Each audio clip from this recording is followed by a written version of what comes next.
Good chat.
Mm.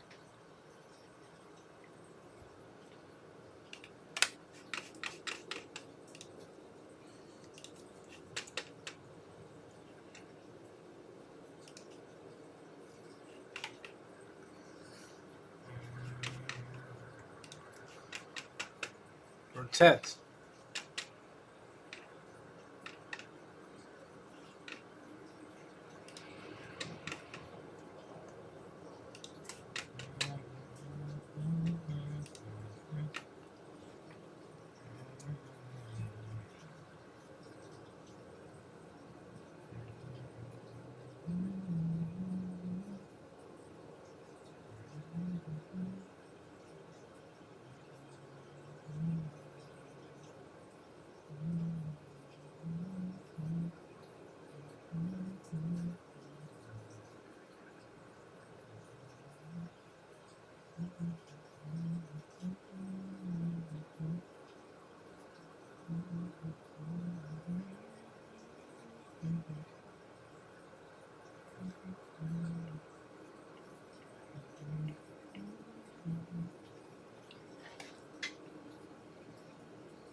In this video, I'm going to teach you the 5-step shading process that I use to shade my drawings. This process is the foundation of all of my shaded drawings. You can use this process to shade nearly any subject, from very simple objects like spheres, fruit, and vegetables, to much more complex subjects like the human figure. The process I'm about to teach you will ensure that you always know exactly how to shade any subject you're drawing, no matter how complex. You will always know what to do next and how values relate to one another. The shading process will make sure you have a clear division between light and shadow, and that all of your values are properly related to one another. This is the 4th video in my shading series. If you have not yet seen those other videos, I highly recommend watching them. You can find the link in the description. The videos in my shading series will ensure that you have a deep understanding of light and shadow and how to get these ideas into your drawings. Now, before we get into the shading demonstration, we need to make sure that your drawing is ready to be shaded. So before you shade your drawing, you need to have worked out the basic shapes and proportions of your subject. If a head is too big or an arm is too long, you want to deal with that before you start shading. No amount of good shading, no matter how skilled you are, will fix issues with proportion or form. So you need to solve that first. So in the drawings, you're going to... I kind of understand how to shade, but the value is too restricted. God damn it. Procreate shading.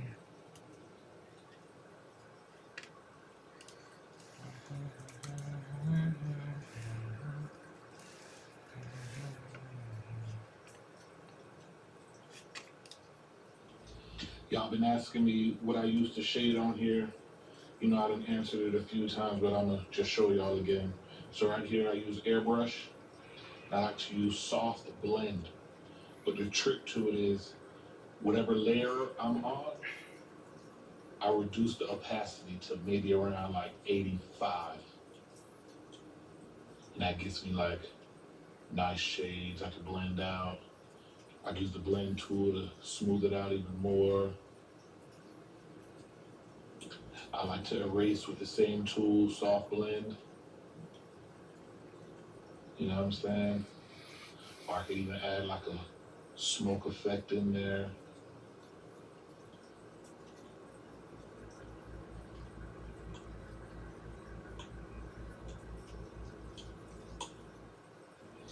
Y'all been asking me what I use.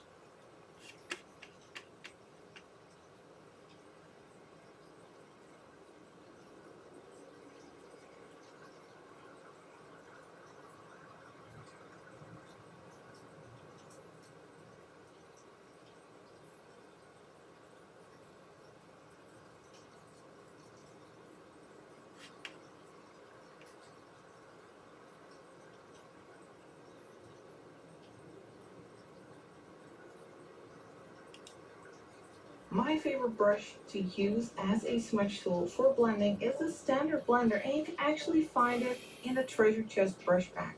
It's totally free and you can get it through freefromflow.com. So I'll select the standard blender, and just like with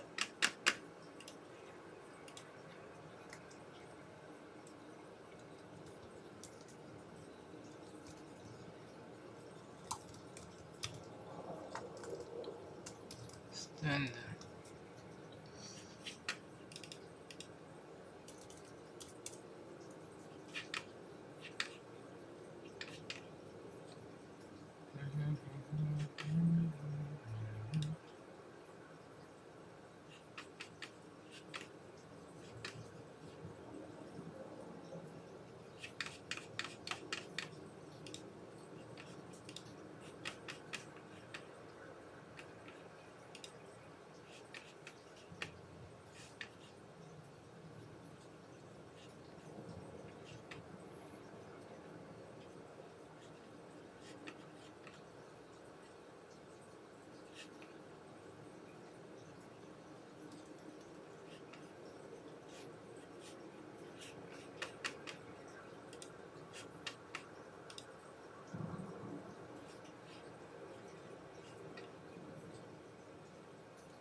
can choose to not to pick up your phone.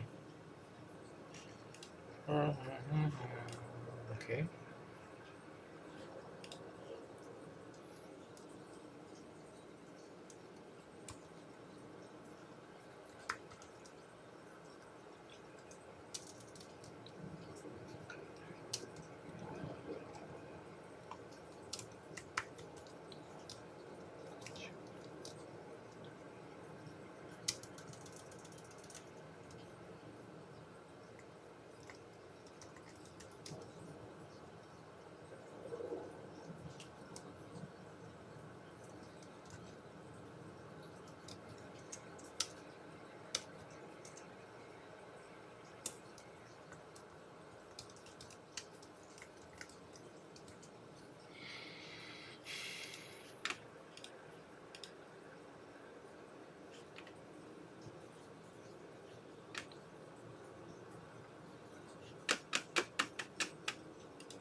Your brushes, you can set the size here of your blending brush. Let me set it to 40%. And you can also change the opacity slider. But when you use the smudge tool, this is not the opacity, but it's the strength of the smudge. And in this case, I will set it to 50%. Now when you use the smudge tool and you want to use it to blend colors in Procreate, you need to make sure that those colors are on the same layer. So right now, all these colors of the ball are on one layer, and only then you can smudge them. If you want to make sure that you won't be smudging the outer edges of your artwork, then set your layer to Alpha Lock. To learn more about Alpha Lock, make sure to watch Quickly Master Alpha Lock in Procreate. I will link it for you. So Alpha Lock is turned on, we have our smudge tool set to the standard blender, and now you can go over the areas that you want to blend and follow that line. Follow the shape of that circle here and blend it. And I'm using very light pressure. I'm just going over this area. And when you use the smudge tool, it's like dragging the paint around. You're pushing it, you're pulling it, gently blending the area. And depending on the brush you use, you can get nice textures using the smudge tool.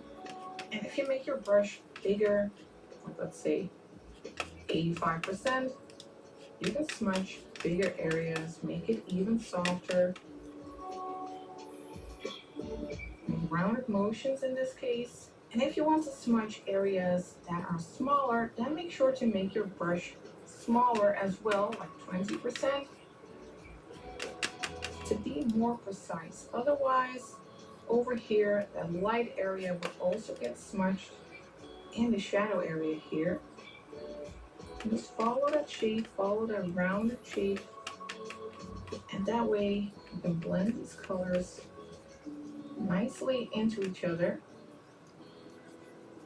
by just following that curve. So don't go smudging like this, that would be weird, that wouldn't work. It's still a little bit like painting. Just following the curve and pushing and pulling the paint here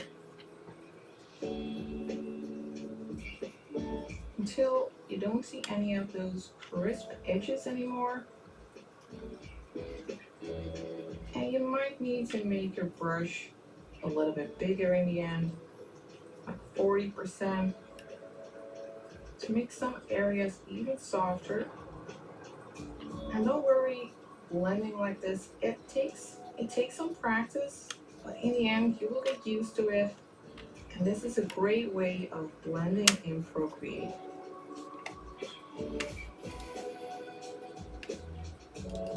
Always make sure to do this blending before you start adding any details to this painting. Like in this case, some highlights. Another method you can use for blending in Procreate is the Gaussian blur. In this case, again,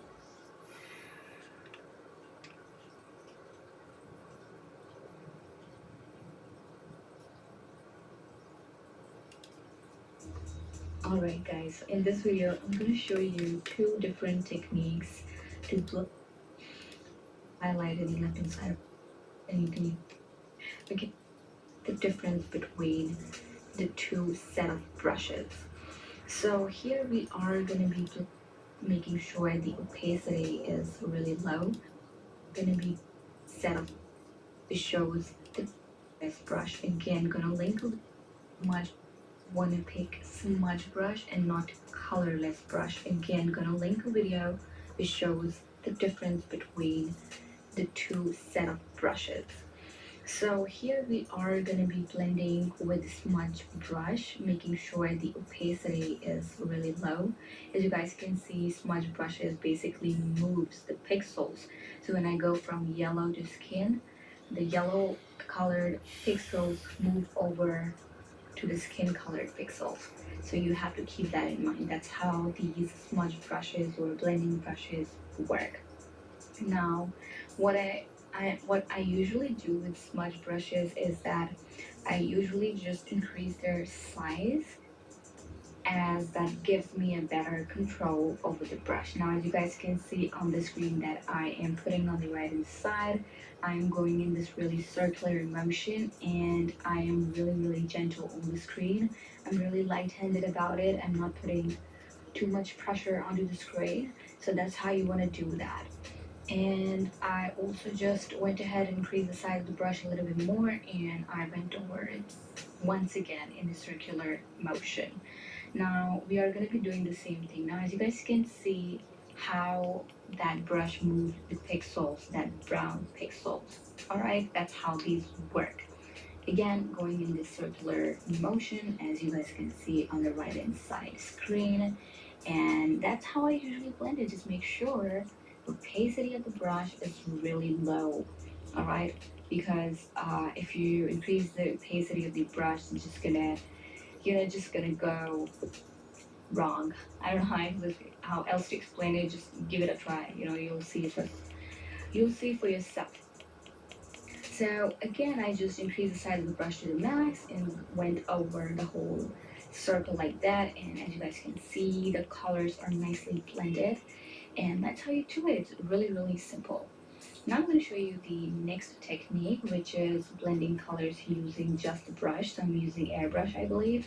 And as you guys can see, I just increased the size of the brush and I started shading, not on the circle, but on the white part or on the canvas outside. And still I was able to add color to the circle in a way where it didn't need any blending, or it didn't need any blending tool to blend it, because I was so light and gentle with the brush that it was just adding the color in a very light and gentle way. And that's the another technique. I usually blend my colors using just soft airbrush or whatever brush I'm using. I usually use soft airbrush to do so, because again, these are whatever I'm using, not adding the color with the blending where it did.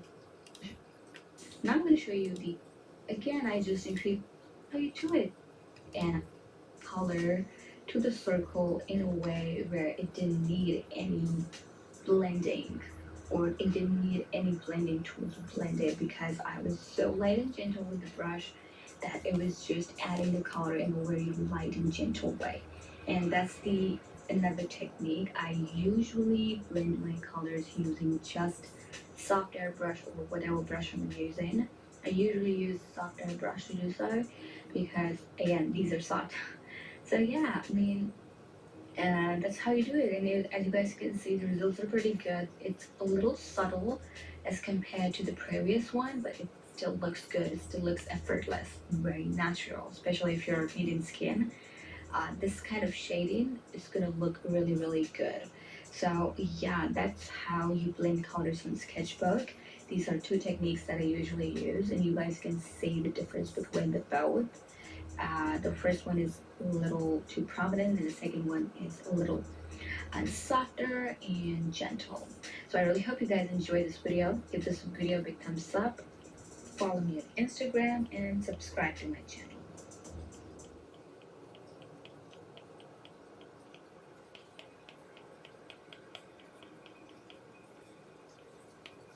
there, this is Paris Christou from twoblockstudio.com, and welcome to this tutorial for beginners to Autodesk Sketchbook Pro 6. Now, this video is for all the people who have just now found Sketchbook Pro, thinking about purchasing it, or just bought it and want to learn to use it. This video is going to teach you how to get around the software, and I'll be also showing you how I use it as well. And for you guys that have owned the previous versions of Sketchbook Pro, you're going to get to see the new features, what there is around here. And also, if you want to learn the shortcuts to some stuff, then by all means, watch this video and you'll be learning it. So, let's get started. First of all, just as the title of the software is called Sketchbook Pro, you got to treat this software like a sketchbook, okay? For example, when you start up the software, you have this white page, okay? If I just quickly zoom out, there you go, you can see the paper, okay? So it's just like having a sketch pad, and you just turn the cover over and you got your first piece of paper, okay? So that's what we're going to be calling it, the paper, okay? Some people like to call it the canvas. Now, what do we have here? Okay, now, you should actually have this as well when you open it. These are called windows, okay? These are windows. Just like every single software, these are windows, which you can locate in the Windows tab. Here they all are, okay? So you can turn them off and turn them on through here. They all have this little X button, okay, where you can turn them off as well. Now, before I go forward, if you look at my mouse cursor or my pen stylus cursor, you're going to see this pen. Now, the reason there's a pen there, it doesn't come with Sketchbook Pro, so don't get confused. When I'm recording my videos, I set the software that records them to change the cursor to a pen, so when I save it and upload it on the web, you guys can follow easier what I'm doing. So I actually see what you guys see is this crosshair, okay? Now, also Sketchbook Pro has the option to get rid of this crosshair and just have nothing. But yeah, you can't add a pen. So anyway, let me just quickly, briefly take you around the whole of the software. It's the easiest software that I highly recommend to every artist out there. It's the easiest one to learn. It's quick, okay? So you don't need to go through a million different places in the software to get to one tool or something to do something, okay? Everything is bang in front of you. Okay, so let's get started. I'm going to close this down and show you everything one by one, okay? So let me close these guys down as well. Okay, so first, this area here is called the lagoon, okay? Now, in the lagoon area, we have all these little icons here that if you press down and hold it there, other options pop up, okay, which you just drag to select one. In this case here, it's just about the lagoon, where to place it and stuff. You can have it, for example, you can put it on the right hand side and stuff, look back.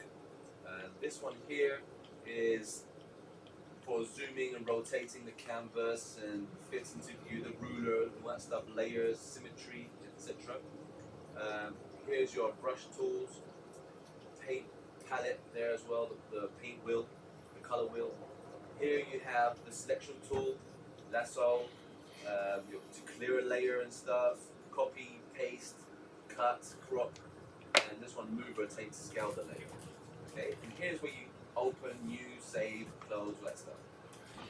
These two here, for example, if I just draw these 5 lines here, this is the undo and redo buttons, which is any digital artist's best friend. Okay, so you can undo by pressing the red arrow.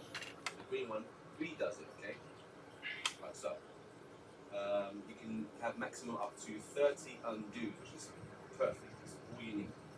Now, these two here, the top one, this little circle guy here, if you press it, it opens the tool palette. Okay, the palette with all the palette with the tabs with all the brushes and stuff. This one below opens the color wheel with your colors and stuff, and you get to select your colors from. Okay, so you can open those two from here, and you can also open it from the Windows tab as well. Okay, now the color palette. Okay, is a wheel.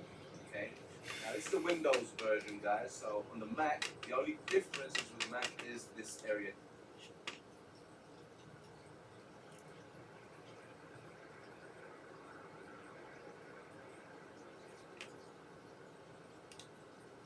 So guys, I'm going to show you two techniques, two methods to 50% from pink to the skin color as it would do with the blending tool and Pro really create leading hill shape. But more, watch me as I show both again.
guys, so in today's video, we are going to be looking at blending tools on Autodesk Sketchbook.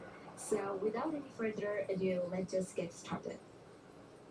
So guys, in this video, we are going to be looking at colorless brush set and also the smudge brush set. So the first thing is, I'm just going to scribble just randomly so that we can use these brushes over it. Now the first brush set I'm going to show you is this colorless brush set. Now I'm just picking up this brush. Also, I'm not going to go into detail about the various brushes this brush set has. So once you know the basics around this brush set and how this actually works, you can actually go ahead and play around with these brushes later on. So yeah. Now also, what I've done here is I have increased the flow of the brush up to the max so that we can clearly see what is happening. Also, I have default advanced settings, so there are no specific settings that I have. So that's that. And yeah, now I'm just going to go over these lines with this brush. Now, as you guys can see, you can still see the lines underneath it. Even after having the flow of the brush turned up to the max, we can still see the lines underneath it. Now, this tells us this brush does not really smoothens out everything that we have. It actually does the smoothing part or the smudging part really slowly and really nicely. So, yeah.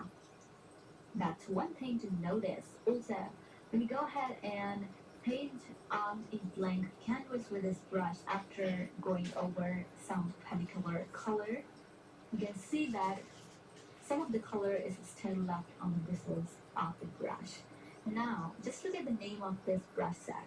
It is colorless brush. So it is just that. It is just a brush which has no color, and when you go over some color with your colorless brush, it actually spreads it out like this, and also some of the color might come onto its bristles. That is why we can actually paint with it onto the blank canvas after painting over a specific color. I hope that makes sense.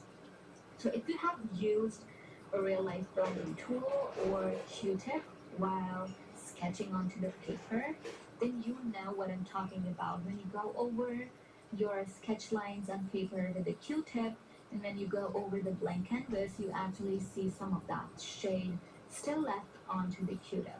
But that's how this brush actually works. It does not really smoothens out everything that we have, but it actually blends out things really slowly, and also some of the colors get stuck to the bristles of the brush. I hope that makes sense.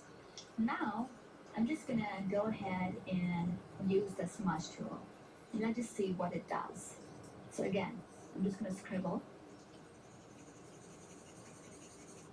And I'm just going to pick up some random smudge brush. Again, not going to go into detail about the various brushes this brush set has. And also making sure that the flow of the brush is up to the max so that we can clearly see what is happening. Now I'm just going to go over this shade right here. Now, as you guys can see, it is actually blending out everything. You cannot really see those lines anymore. And also, it is also blending out the canvas color with that black color, as you guys can see. If I move from canvas to this part of the sketch, you can see I actually just pushed that white color right over this area. And if I go from this area to the white canvas, I am actually pushing this black color onto the white canvas. Now this is actually working exactly the same as the blending tool in Procreate works. So we can now say that smudge tool is blend tool that we use on Procreate. So if you have ever used Procreate, you know what I'm talking about. I do have a video on blending tool on Procreate as well. So you might want to check that out as well. So let me just pick up two colors so that we can understand it better. So now I'm just going to pick up this smudge tool. So when I go from black to blue, I am actually pushing black color over the blue color.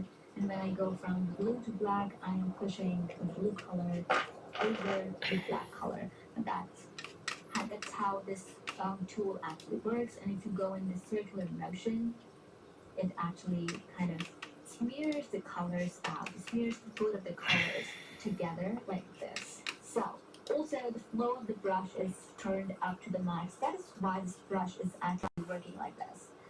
Also, what happens now, as I just showed you guys, if I push these colors onto the canvas, it does that. And if I go from white color on the canvas to these shades, it actually pushes a white color over these colors. Now, what if you do not really want to blend color of the canvas with your shades, or with your painting, I should say? Then, for that, you'll have to lock the layer, and then you'll have to blend it. Now, as you can see, it is not really pushing that white color anymore. It is just blending the two colors that we have into the layer. So that's the basic for this brush. So that's with the high flow, or the basic for this brush. So that's with the high flow or high opacity. Now what happens when we decrease the flow of the brush? Let's just see that as well. So I'm just gonna decrease the flow of the brush up to maybe 25%, and that is fair enough. Now it is actually blending it out really nicely, really smoothly. You cannot really see those harsh lines, harsh blending lines as we did when the flow was up to the max. Making sure that the flow of the brush is up to the max, shade still left onto the Q-tip. But that's how this brush actually works. No color, just it smoothens. See, I have. So that's that. Grease the flow on the dough. I'm not gonna add colorless brush set and also the smudge brush set. So the first thing is I'm just gonna scribble just randomly so that we can use these brushes over it. Now the first brush set I'm going to show you is this colorless brush set. Now I'm just picking up this brush. Also, I'm not going to go into detail about the various brushes this brush set has. So once you know the basics around this brush set and how this actually works, you can actually go ahead and play around with these brushes later on. So yeah. Now also, what I've done here is I have increased the flow of the brush up to the max so that we can clearly see what is happening. Also, I have default advanced settings, so there are no specific settings that I have. So that's that. And yeah, now I'm just going to go over these lines with this brush. Now, as you guys can see, you can still see the lines underneath it. Even after having the flow of the brush turned up to the max, we can still see the lines underneath it. Now, this tells us this brush does not really smoothen out everything that we have. It actually does the smoothing part and the smudging part really slowly and really nicely. So, yeah. That's one thing to notice. Also, when you go ahead and paint on a blank canvas with this brush after going over some particular color, you can see that some of the color is still left.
不能画其他游戏的那个宣传图，我当然愿意啊，拜托，这个歪了吧？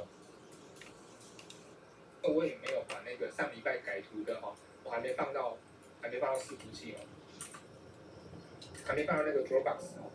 再等一下啦，你这个偷拍网是怎样？等一下是怎样？再等一下啊，我会在另外 P 区，因为我这周上完我们吹吹课，对不对？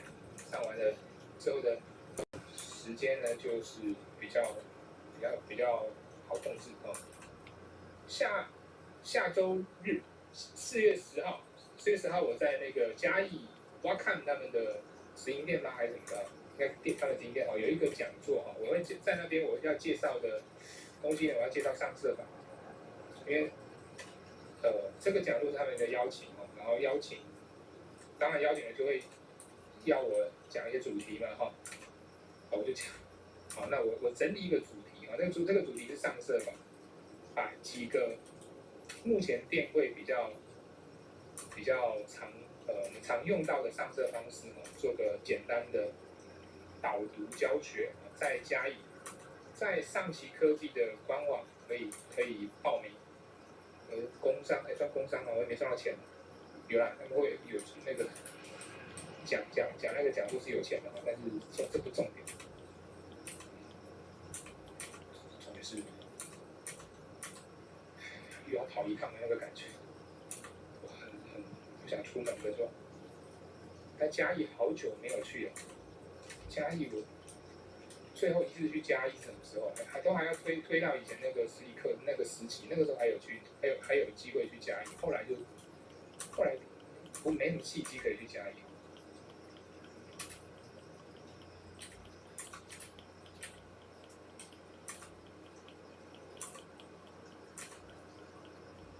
等一下结束前我再讲一下详细哈，反正只要到官网应该就找得到连接。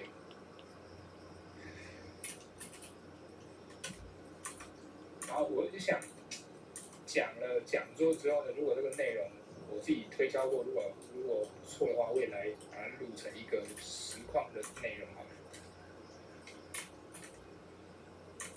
因为之前那个线稿的那个，好像大家觉得有启发，对不对？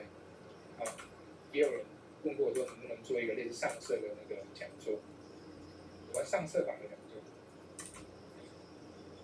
可以。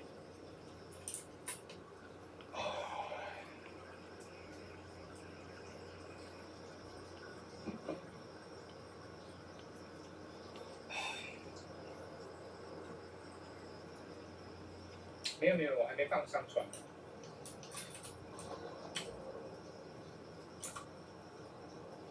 被子要盖着吗？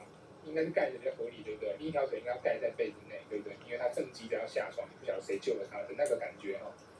然后手抓在被子上，抓在这里。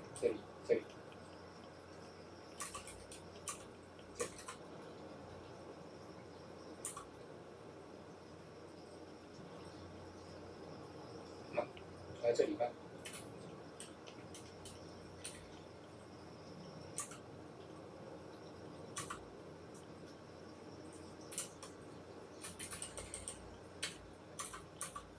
开穿是什么？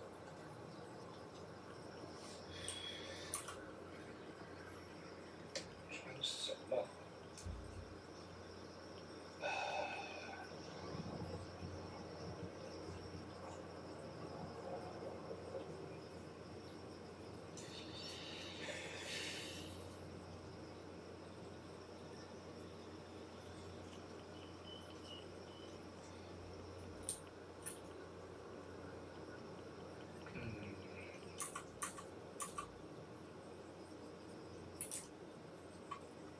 我们基本这个对尺寸，我基本是这个起跳了，更小的画不动了，画了会觉得违背自己的骑士精神。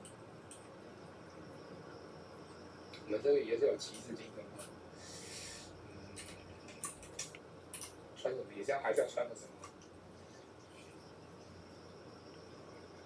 我可以想象，就是如果说真的照传统的画会蛮丑的，我想要它好看一点。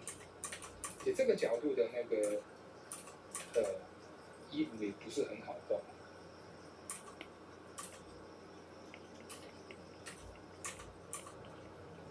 真的不好画，我也没画过。没有画过的东西一定很多，那就是我们要靠我们自己会的理论去整合，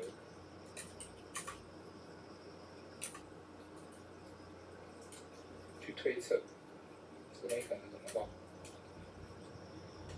那也只有练构图或者练漫画，你才会有机会不停的就针对性练构图或者练漫画，画面的那个内容才会开阔起来。单练插画，我觉得还是有点勉强。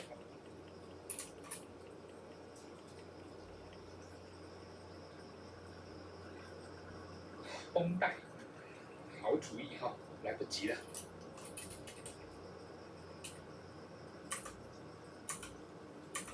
这个记得肩带，太厉害了。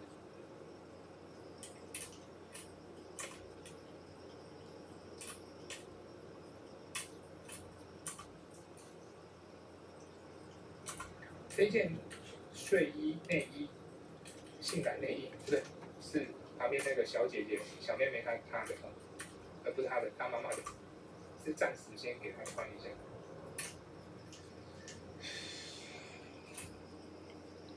这位置是推测出来的，其实可能位置会有些偏差，所以等一下还要再验证一下，是不是就是这么长。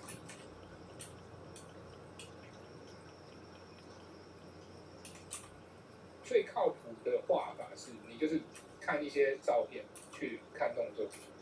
那像我们这个动作是我临时想，我刚刚不是还想另一个方案吗？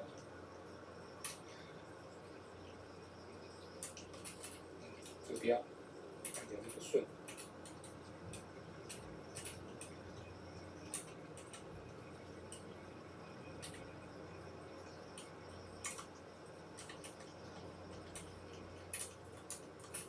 今天就是练这样的线，有比较丰富剧情内容的线感，这真的是练硬功。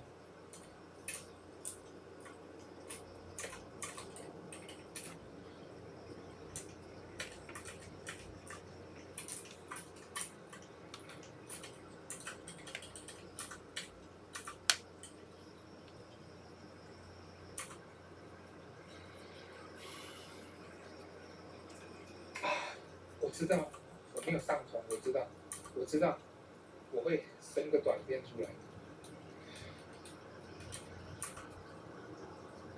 我没怎么想，其实应该有一个第一部的一个章节可以画成短片，应该可以。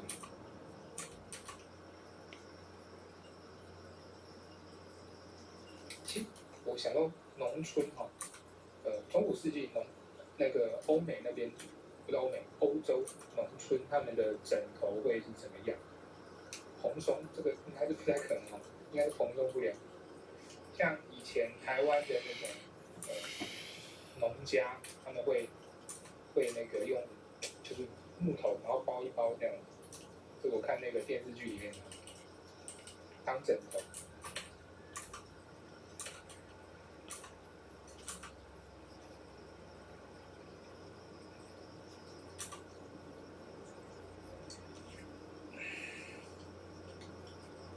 可以自己摆这个动作，那谁帮我拍一下，对不对？你看你之后这个东西，然后拍了，然后呢，我自己看这样看，然后我就会画出来。我会先吐出来。这不是我的风格，要也是逼谁来摆这个动作，但是应该逼不动，所以逼不动任何人，所以我可能顶多12寸公仔这样摆看，因为没有必要啦。你说不定看一下那个 cosplay 照片什么的，哇，这个比这个丰富的都有。有可能这样想，这个动作是好的。但你看一下那个 cosplay 照片，你发现啊，天哪，我们还是太嫩了，那是我们还是很容易受限制。人能够做出来的动作还是比想象的多嘛。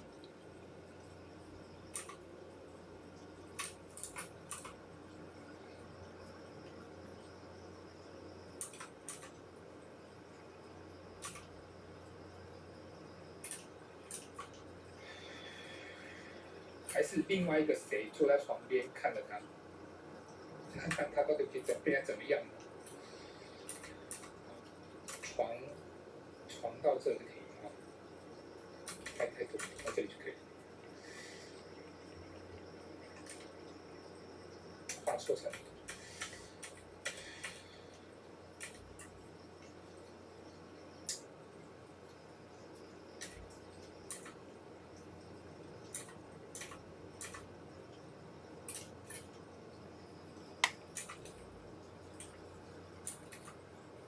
再来背点那个不是重要，重要的是小姐姐。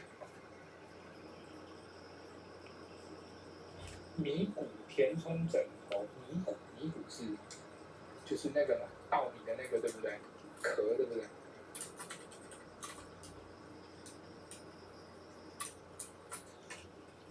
把小姐姐独立起来。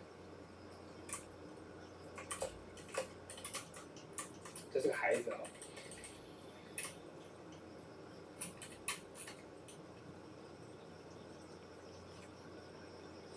然后里面还可以填一些薰衣草啊，我这边的那个，像我之前去年睡眠品质很差的时候，就跑过买一个整颗薰衣草枕头，帮助睡眠。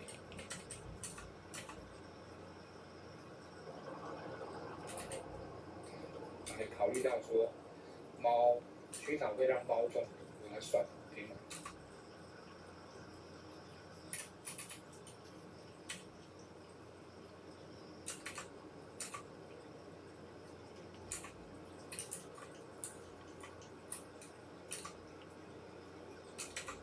农村姑娘穿什么？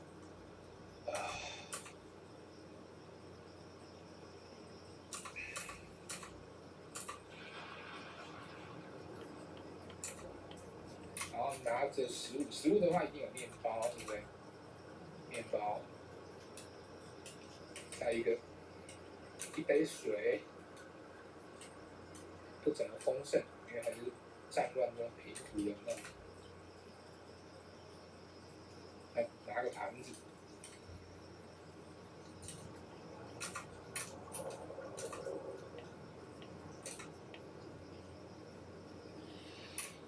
下面水是假的。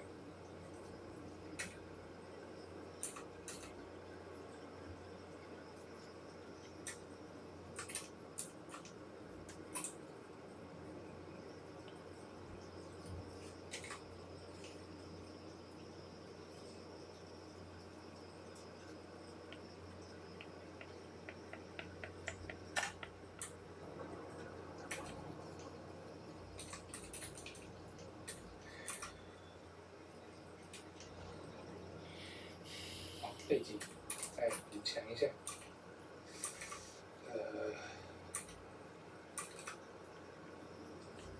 是萝莉啊，看能不能顺就不知道了哈。双毛也不能当枕头吗？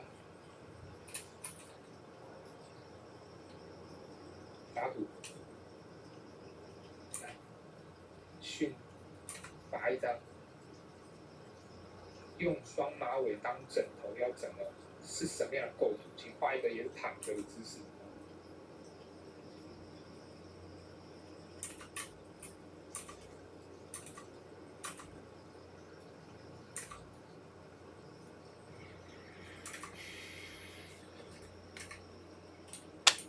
多淡定啊，法古一样这么淡定，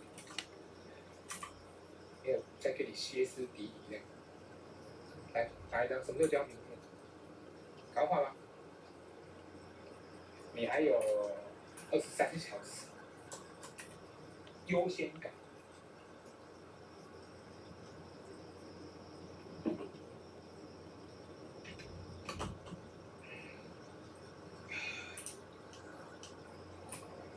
地上的是盔甲跟他的靴子，放靴子，靴子比较好。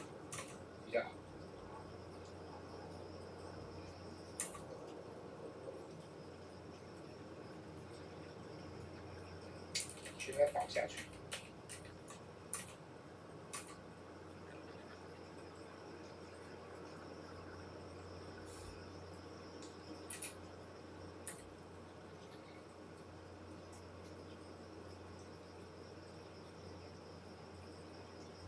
倒着。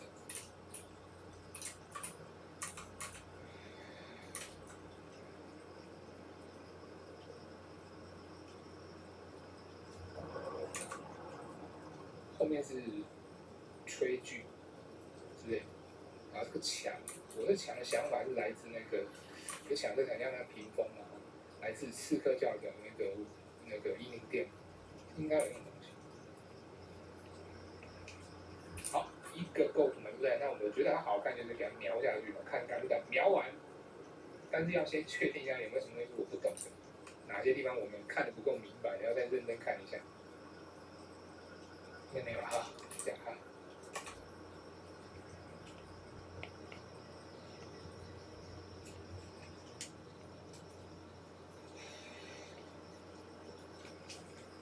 对，我这边有那个，有各种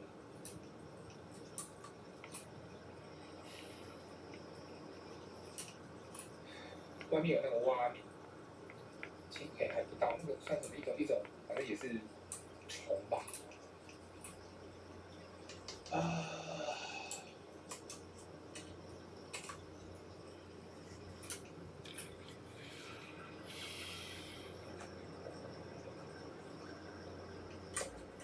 计时，好，现在9:26，我描完会是几分呢？跟我讲的描线很久，对不对？我也知道描线要时间的。9:26，好，开始描。虽然就是练构图，但这个构图在刚刚这个阶段，这个阶段就已经，其实稍早的阶段构图就在练了，好，但你可能可以画的把形状再更加强调。那我现在在练就是构图之外，我们练线稿。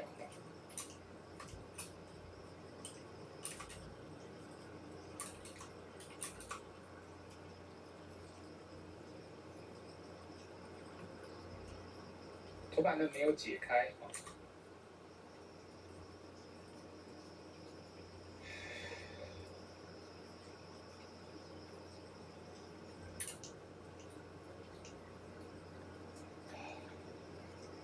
收环境收对呀、为什么呢？但是我之后会换一个，之后有另外一个那个厂商给的麦克风哦，我会试一下为什么他都收得到环境，就是不收我的，奇怪，这还蛮贵的。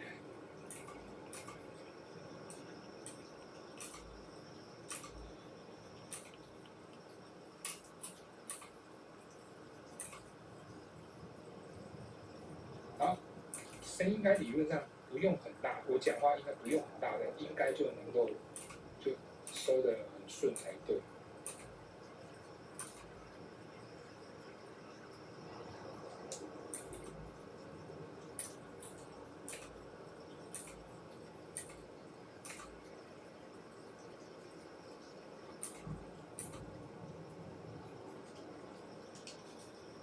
可是 Google 的外挂调的是浏览器啊，现在是要调收音的部分。Google 应该是就是浏览器嘛，对不对？就浏览器相关的一些外挂，应该是没有办法改我自己这个。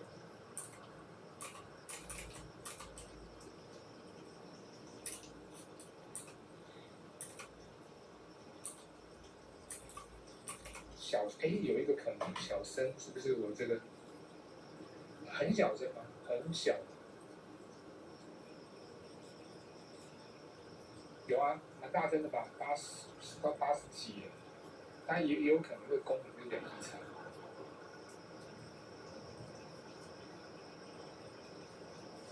是指向性，就心形的那种指向性没有错，我就因为它指向性而买，但是它会收到整个周遭环境收的那么明显，而且连隔壁声音都常常收到的话，这个就真的不晓得它是在指着哪一边，它可能内心不是指着我，要指着隔壁的，指着隔壁的阿姨那种。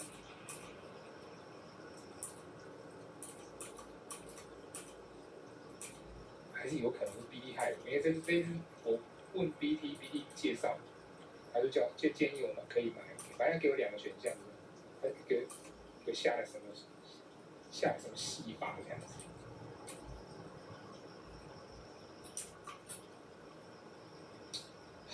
Hello， 晚上好，在最后一堂复习课开车，好像也不意外，好像意外。对你们我已经不意外了。哪一个题是没事？只有一个啊，上梯吗？上梯次高阶班，我比较意外的司机没有很多，害我要开车都不好意思。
没有想开车，上课偶尔想说看一下能不能开这样，特别是我们课的那个主题是什么绝媒体开的时候，然后稍开一下，然后发现好像不太对，还是算了，还是下次好了。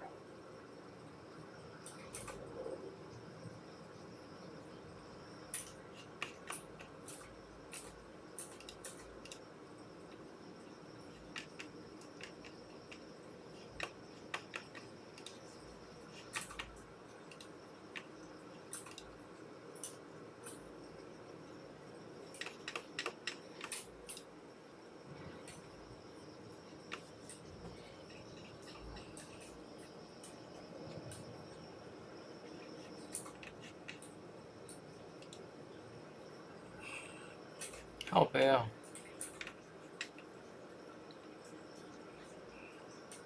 好悲啊！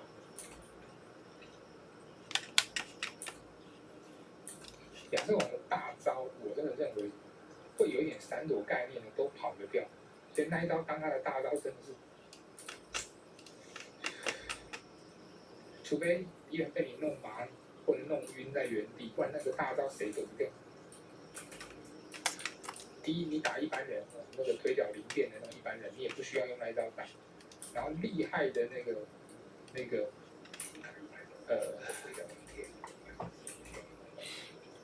厉害的角色应该也可以，就是应该说你也打不到吧？正常跟厉害的角色应该都躲得掉。对，我想不通。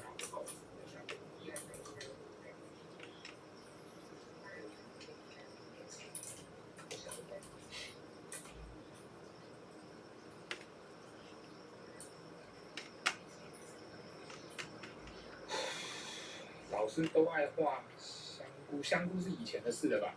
多久以前？不是爱画香菇，是那个时候要示范屋子嘛，房子，然后一个不留神就那个，不想把那个香菇的那个小精灵住的那种香菇屋嘛，对不对？然后我就不小心就画长了之后全班愣住这样，然后我还很得意的在那边，我这边这个叫长窗户的，然后我们让显台类植物长到那个不想讲。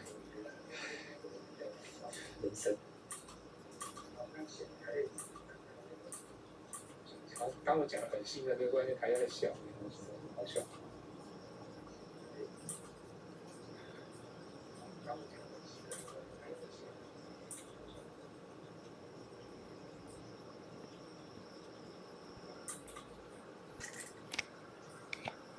人不知道自己人在哪里，一回过神，发现自己正踩着油门前进。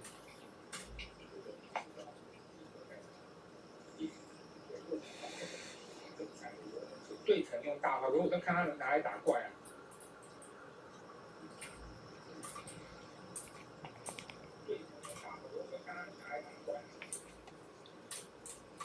打那个魔法师召唤，我是只有看这个，然后魔法师召唤的那只怪物嘛。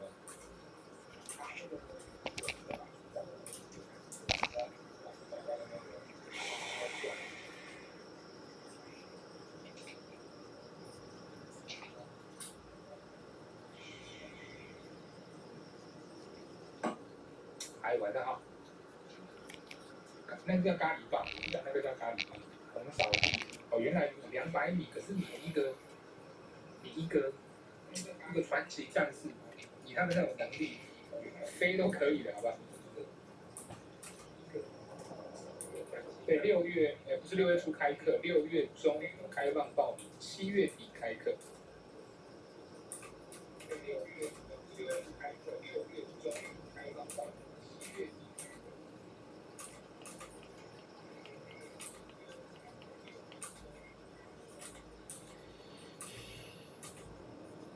别认真画，主控认真的画。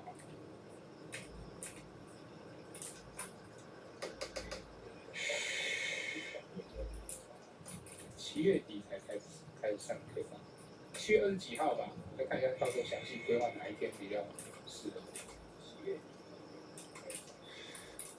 这个呢是很多人可能会画到的，就是被单啊、被之类的盖在身上的表现。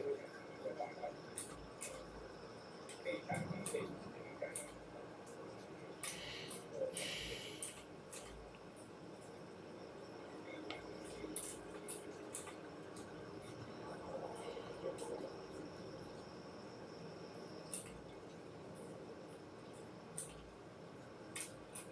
好，目前我们经过10分钟哈，26分到现在10分钟，可以的哈。所以这样描一个线条，我们可以抓在半小时内应该是搞得定，说不定再10分钟就好了。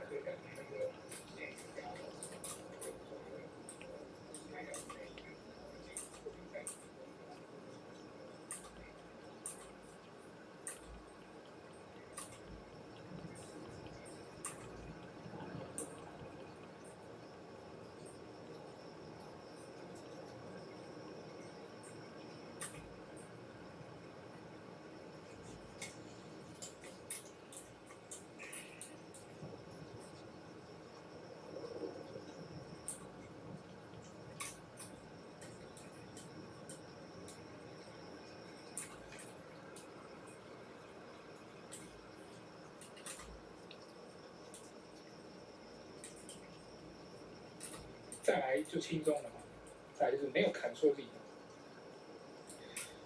不用Ctrl Z，也还是一样啊，偶尔有点离谱的错还是一样，没有Ctrl Z。画人最需要Ctrl Z，画完人就不用Ctrl Z，只要你没有犯大错，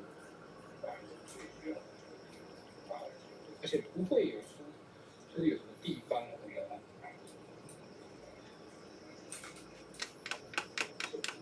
对啊，因为我原本1级草稿去，2级草稿吧，那个确定的内容不够。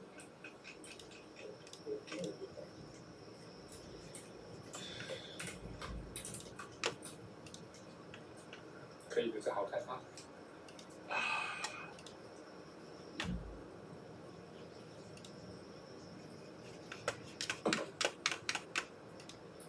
高一般都在做高阶拔图，所以要求说要同学们用嘴巴咬着笔画，然后每次交来的练习都要附上笔的照片拍照，要看到齿痕。随着练习齿痕越来越深，到咬断的那一天你就是大，这样懂吗？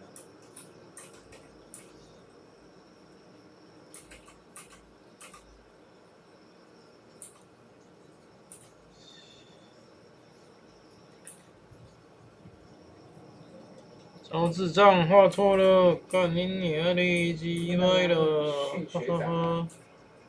训你说是不是？你说是，你说是，拔图就免了。你说是。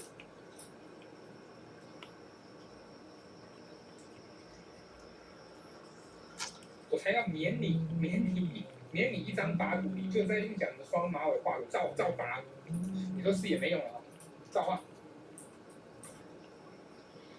来不及了，请画画的明天了。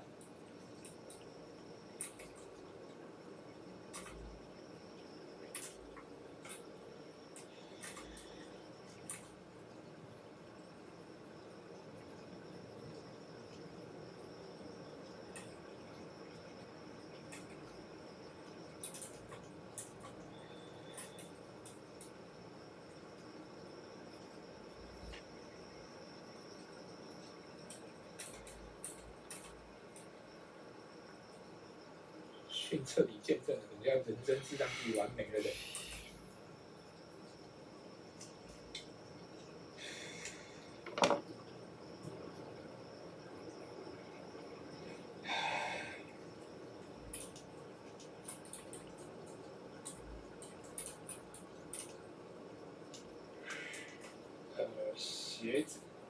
鞋子倒是有机会Ctrl Z，我争取不要。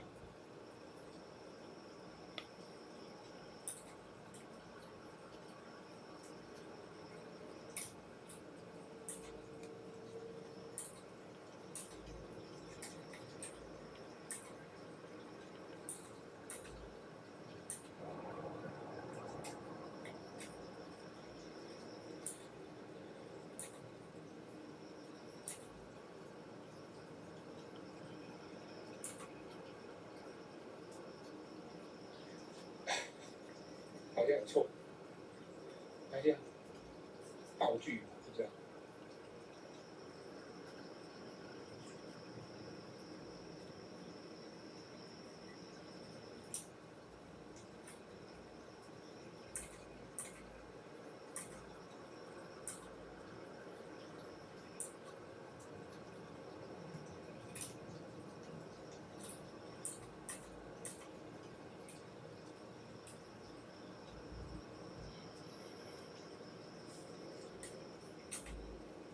这个画法呢叫做一边描一边改的画法啊，就错了啊，很少很少，对，它就错了，像鹰爪一样，它不像高跟鞋。但没关系，我们有异化啊。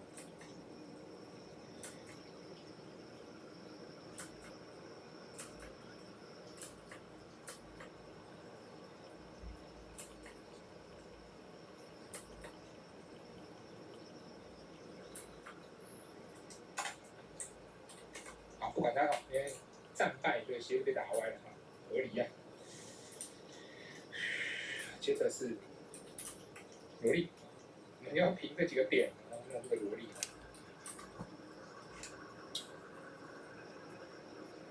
还没说用哪张嘴咬，你有2张嘴，哪一张嘴？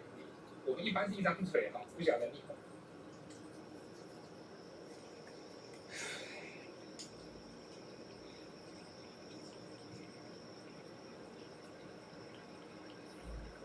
原来是我的，不管上课，周6练功，周日作业检讨、作品检讨，那个聊天没有正常过，什么都正常过。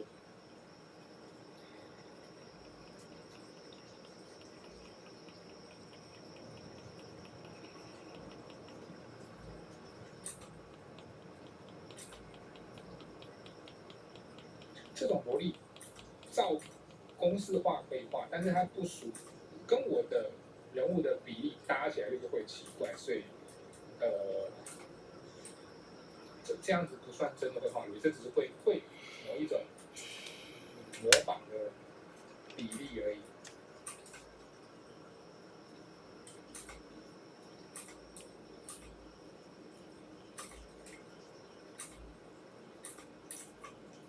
好小的脸啊！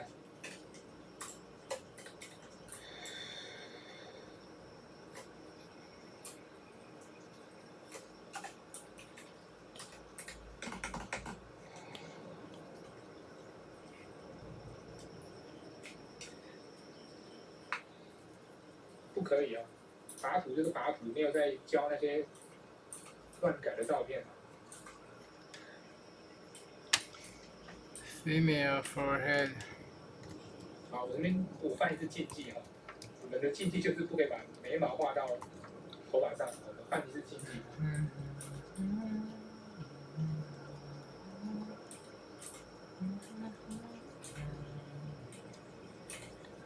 这个，我觉得这个村子里这个小妹妹，名字就是应该要叫做艾琳那一类的。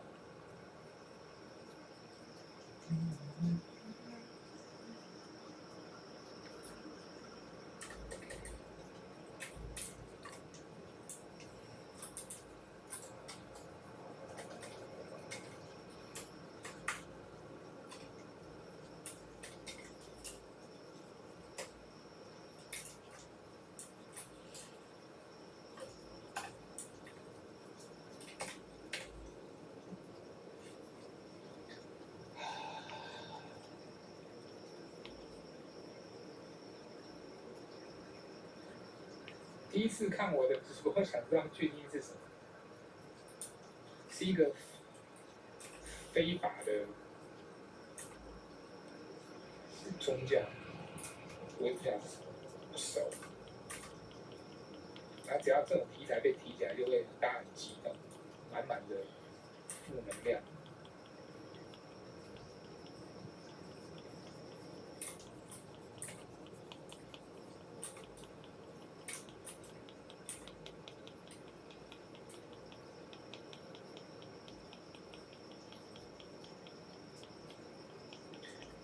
饮料，一个面包，还能有什么？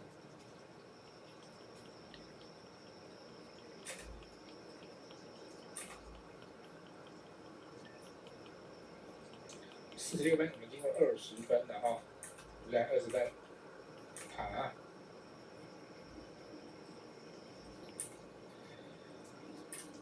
够，绰有余。再10分钟哈，画不好又画这个动画板啊。我最近好像很多 flavor 立的莫名其妙，还是算了，还是下次好了。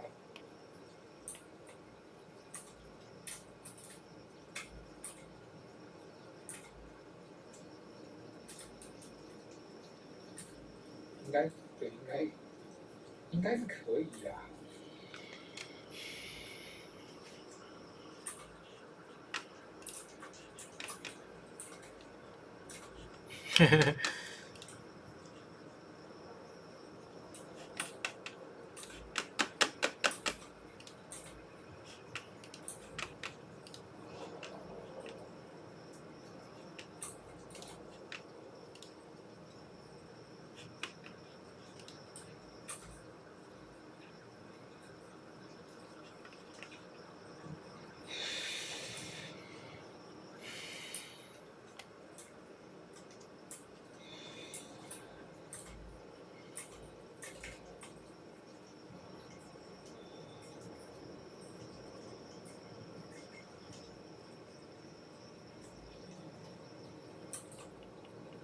你知道吗？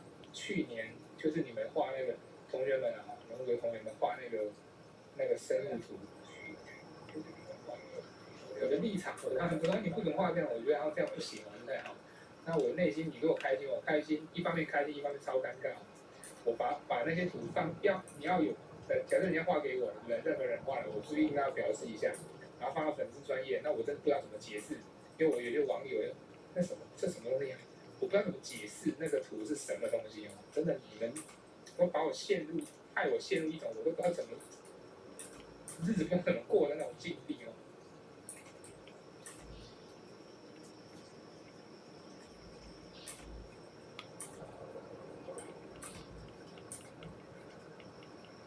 幸好我朋友他们不想讲了，等一下你们就加大宣传力度，别闹。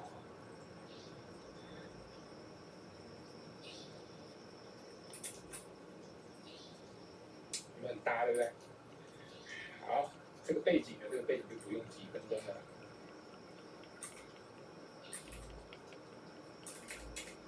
但是需要才一层。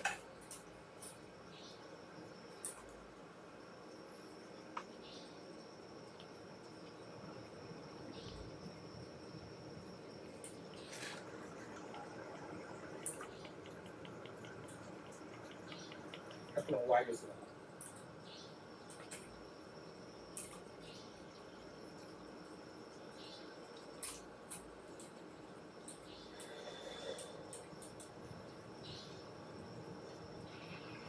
我还是出线稿集，有搞头吗？我的线稿集。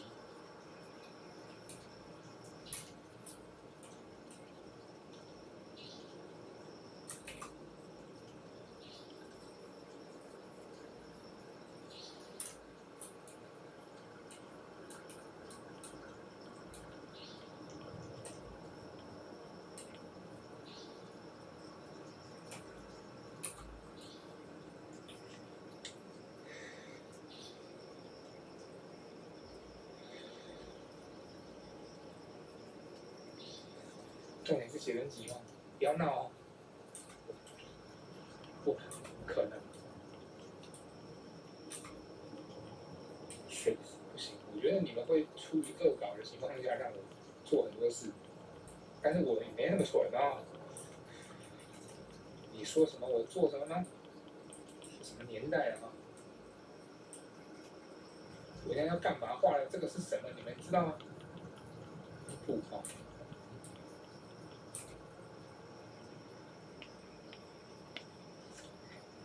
我哥等下会闯进来，有预感。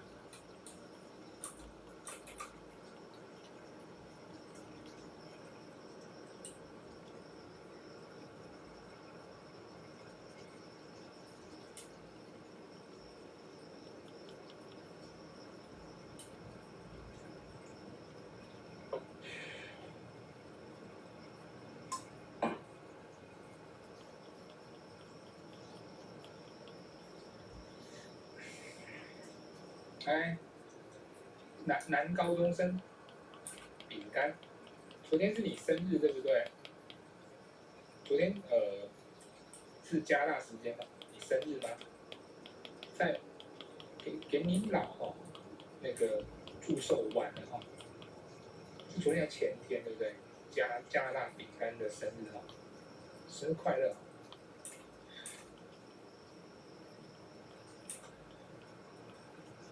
但是你是骗人，骗人的哈、果然，饼干呢拔图了，谁叫你骗人？我还跟你讲生日快乐，你说你这样，哎，你看现在一些谎话都包装到一个不像话，你知道吗？包装到让人家看了都有罪恶，哎，怎么办？没给那个资深在海外读书的那个同学生日祝福，不应该的。但是其实有时候我也要看我那一天有没有下 FB 啊。现在这些生日都靠 FB 通知，不然我真的知道了。那你还这样，你还阴我？这，饼干画一个那个蛋糕，自己的饼干这个角色的蛋糕拟人，这么说定啊？遮起来，我干就遮起来了。好，画完。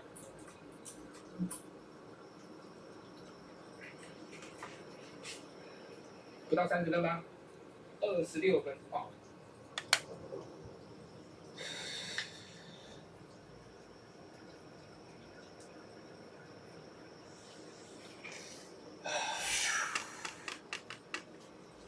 对吼，我怎么没想到岁数的问题呢？对啊，你讲19，那里面的高一怎么19？对吼，哦，可恶，那不爽。现在都这样骗人的吗？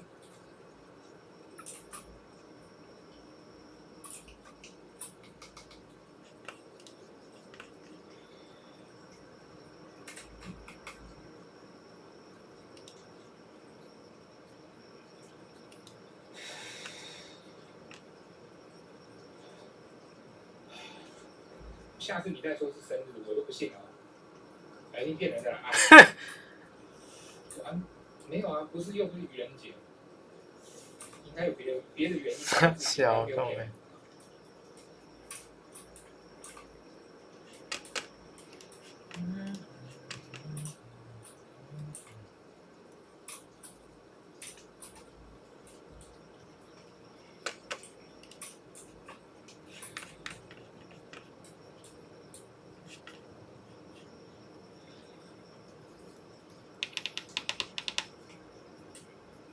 然后加上那个 Facebook， 它有些时候那个动态啊，它不会说你发了立刻看得到的，有些因为它会用它的那个演算法去排嘛，所以有可能它会隔1天2天才产生。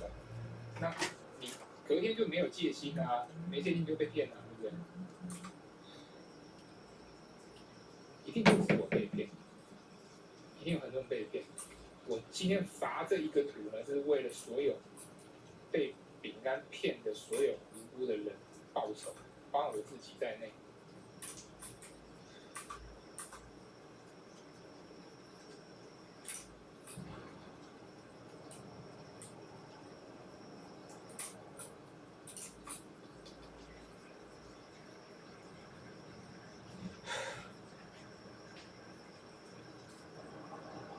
哦，我知道那个百年老店那个有，你在沙路那边有一个好像卖那种好像饮料的吧，那百年老店，然后写说还有98年加油这样，然后我打了，我说好看，我还觉得好笑，这样好玩，然后想说好，大家有空下次一定买来支持一下，就打了。看来这招不能太常玩了。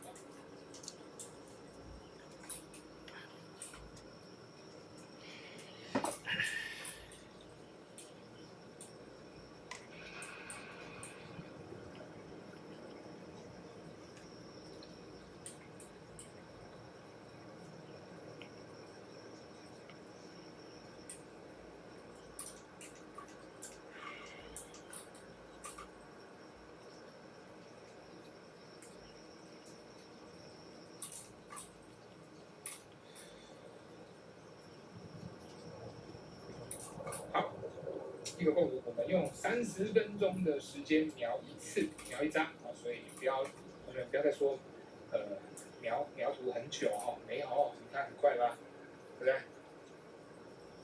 好，虽然说这样让我们练一张图好像30-40分才练一个，就是没关系，还可以再练2个，然后再练下一个，我们就不要这个了啊，这个好像，哎，也可以持续就再往下画也可以哈。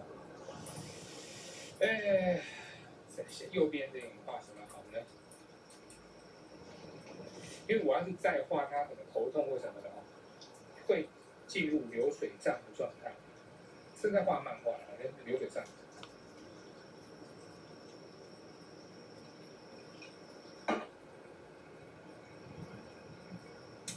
描到快失去人生，你这种太夸张了，代表你从来没有拥有过人生。对吧？然后6人呢建一个小视窗，这个小视窗呢是用来看左上角的图哈。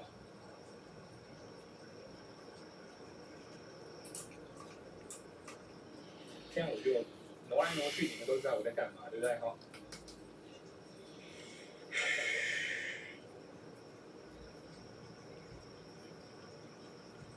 再来下一幕，它该发生什么事？我们现在已经受伤站起来，对不对？下一幕该发生什么事？骨架有一点点错，但是没有办法立刻发现，这个都是画成，透过一些描图啦处理之后才会发现点错。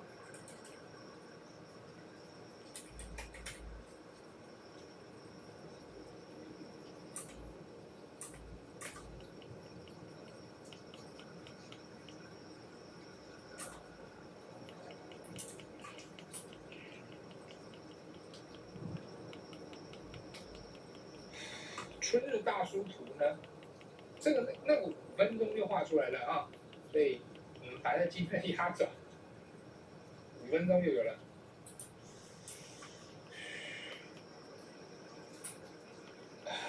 被小妹妹压到床上，你就说得出这种东西哦，所以你罚图罚的不冤枉，对不对？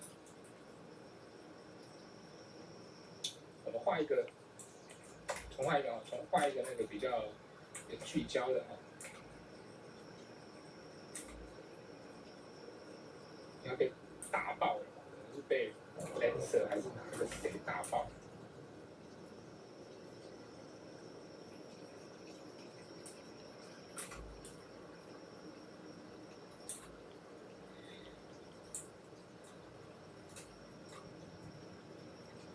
旁边的小妹妹很开心的看着他，这样子又是一个练习。但是这个练习的不过这个练习可以练主次哈。这个是比较类似大一点的景就给大家的相对关系比较没有那么大。先看人，先看妹妹也都可以但这个一定会先看他。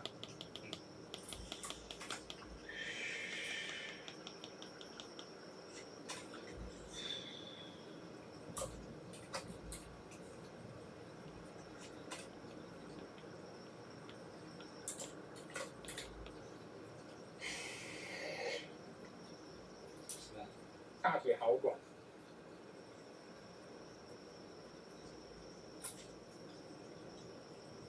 不是养我吧？好，我看到了。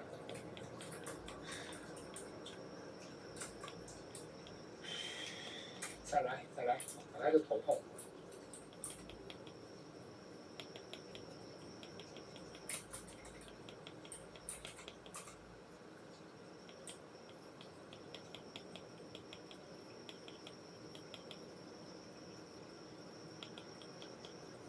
画特定表情，对绘师来讲麻烦的就是自己的脸也会跟他一样，你会一直摆那个表情，这样去接近那个感觉。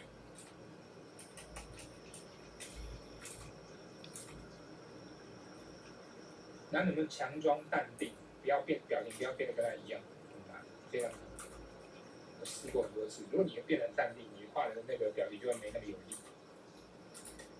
不过这个部分比较偏插画领域的，漫画领域的，我们画插画比较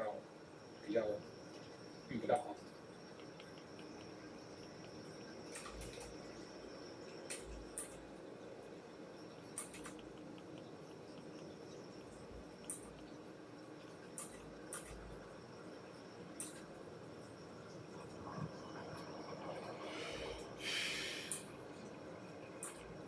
至于他为什么战败之后头发还可以盘着，就在大家想知道就写 email 请老高看能不能做一期视频来讲解。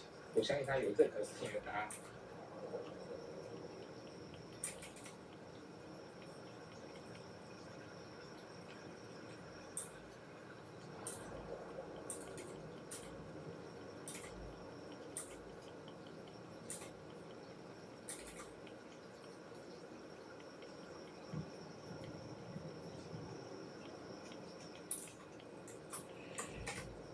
这真的有意思的一点是我画了这么久，还是每次都有办法感觉到速度可以越画越快，只要你进入那个状况。那目前为止，我每个周六的练图状况，就可能精神不一定好坏了，我讲就是画的手感都会随着画到越靠近11点，然后手感越来越好。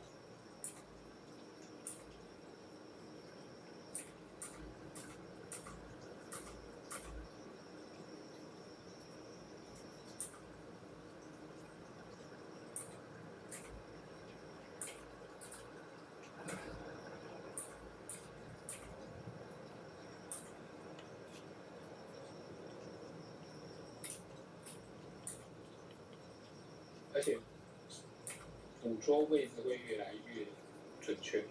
但是这种，你不管你今天多熟，你睡觉起来就是直接归零，没有办法说直接明天那个读取档案继续来，就不行。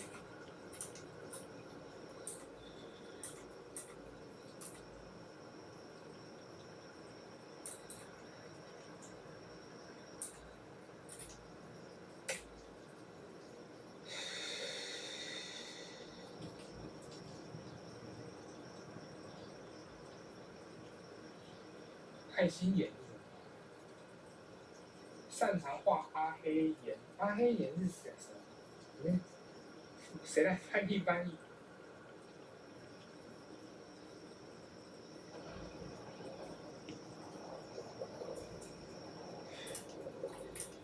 虽然我没有熬夜的习惯，但是我自己也知道，就是有时候真的晚上11、2点后、12点以后画，真的会集中力还蛮高的。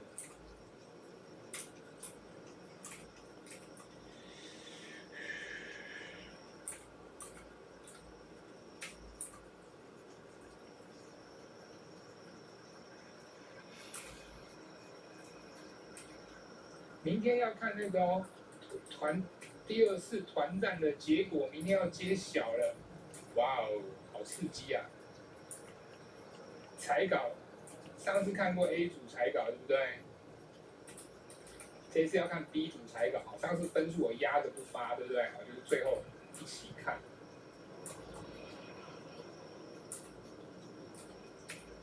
太刺激了！明天太刺激了。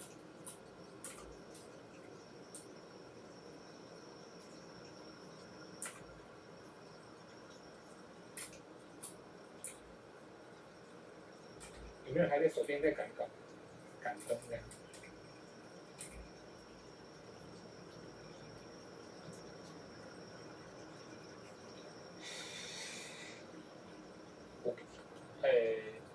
本子会出现表情，要阿黑眼，是吗？好，懂了，感谢科普。那个叫阿黑眼，我原来还有这种东西。我不意外，可是我真的没，因为这种东西很行话的，对不对？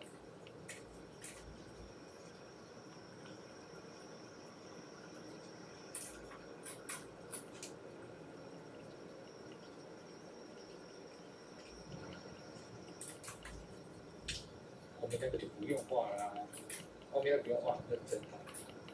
前面不用画，把左边那个贴过来就好了。所以这个可以在更短时间内完成。不过这一个的话，必须翻转检查，因为我没有把握画右侧。这个要再多描一遍，因为骨架更不确定。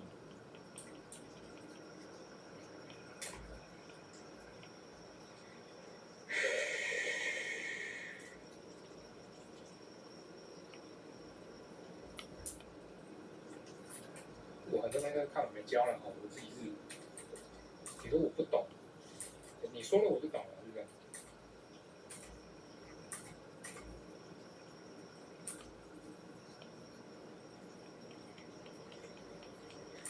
这样有点微睁开。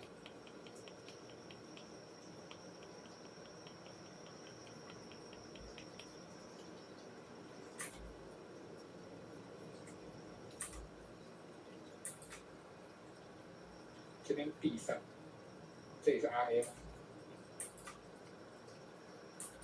算两边都蒸一下。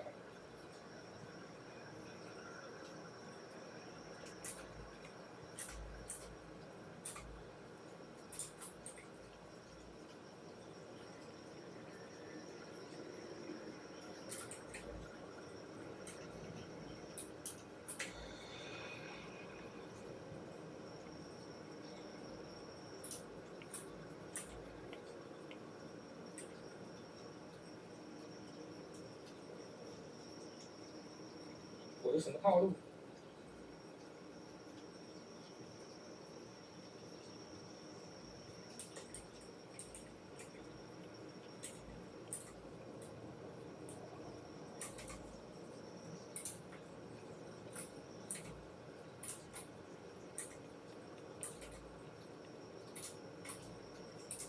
是我会让这个角色戴耳环，但是我觉得人家原色有他们不一样看法。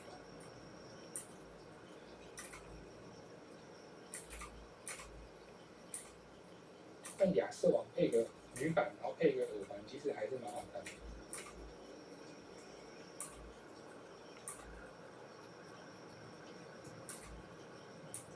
头发上面不用那么像，凌乱一点点没有关系，因为受伤了，治疗中。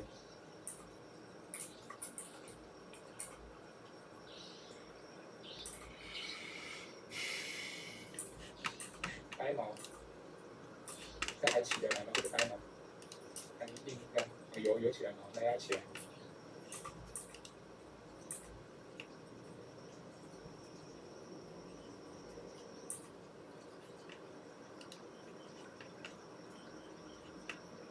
这个构图出错的机会反而比刚刚那个高。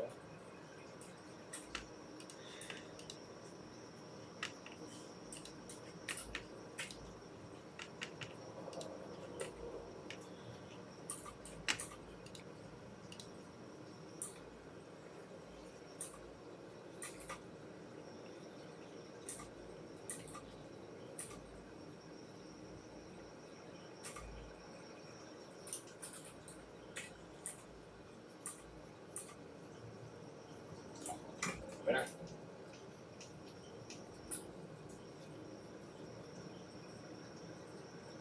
外面的鸟，不是吧？青蛙吧？干扰鸟，应该是青蛙。青蛙跟那个什么，哇，听得那么清楚。不好意思啊，我会想办法更掉我的贝贝。这次靠背是不用再花钱买，就是有厂商赞助，然后直接用就好。那要是还是不理想，那就应该就是我的问题了，就不是器材的问题。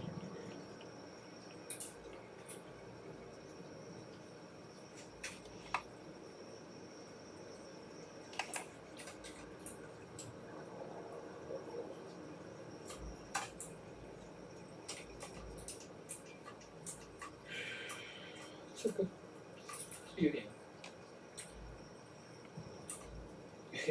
受气。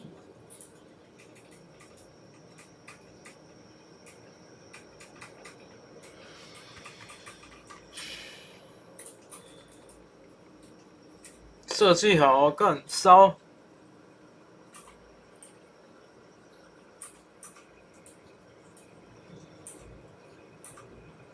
这个牌的话比刚刚那个久一点点才对。不过因为它难是难体态而已，这体态比较难，比原本这个还难。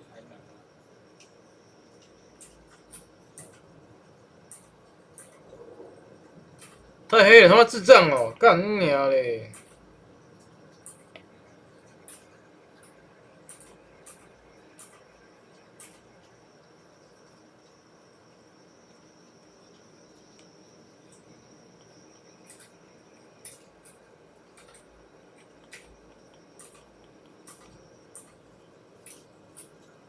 样子比较合理。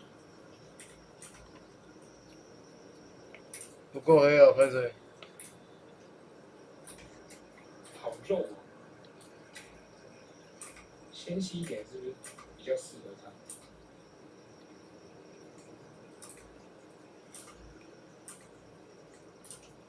太肉了，看来养病养了很久，躺了非常久。哎呀，越画越肉，越画越肉哦。香一点我就来长脚。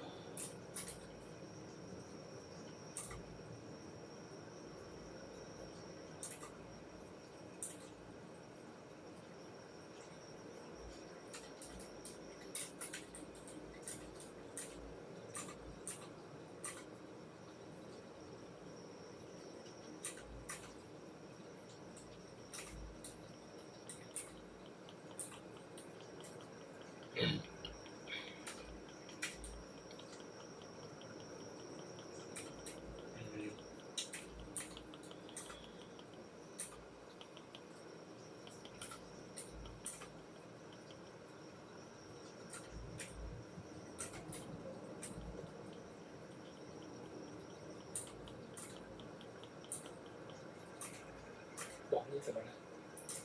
好像不太对。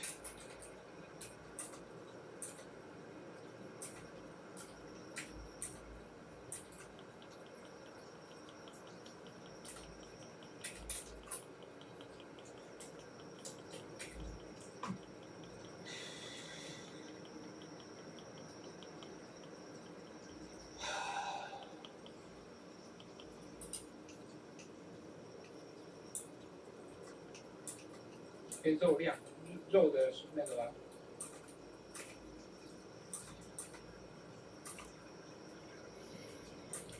因为肥胖程度。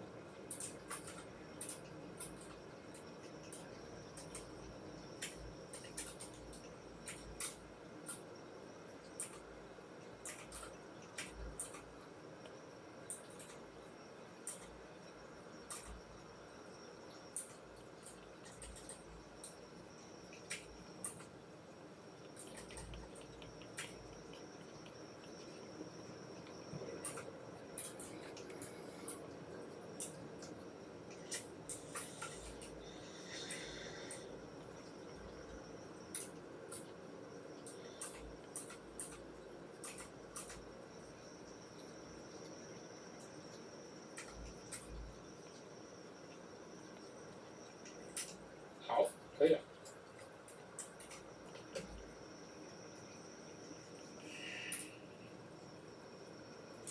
那就是一个连续的情节，哎，算了，两格是不是？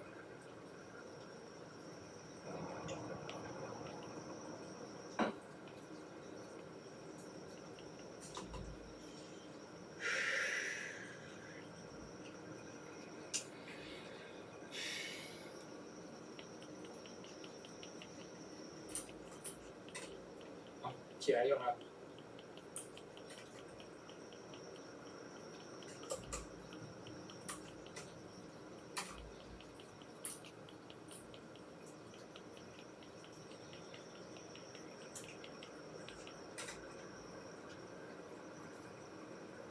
水平翻转。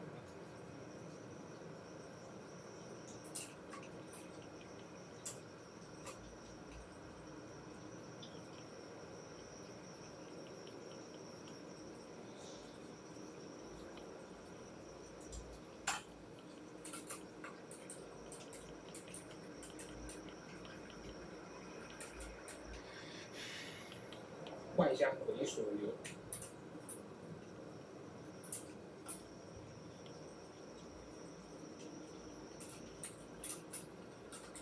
还在笑，可能的啊。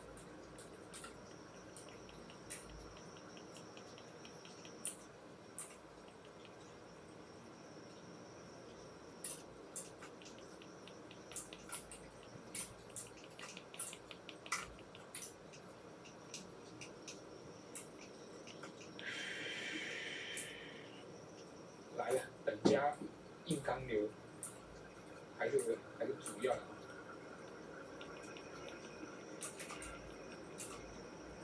猫在叫，猫在叫听得到吗？也听得到的话就太可怕了，这个收音。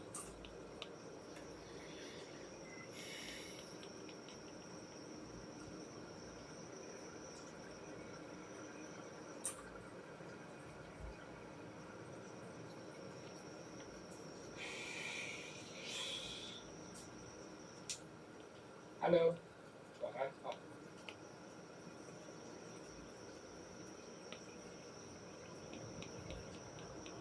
听到，真的，隔着走廊，隔着蛮远的。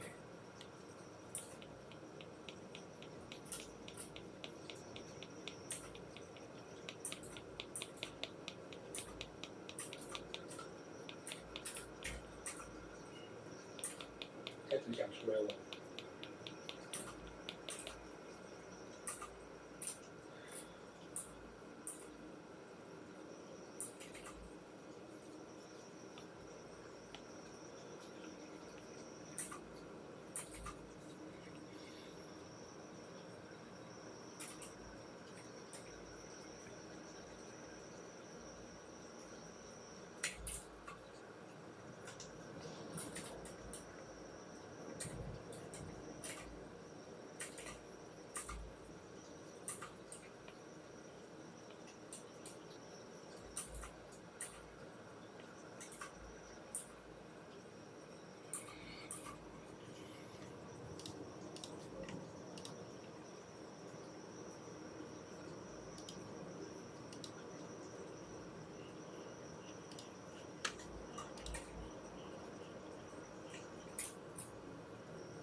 OK。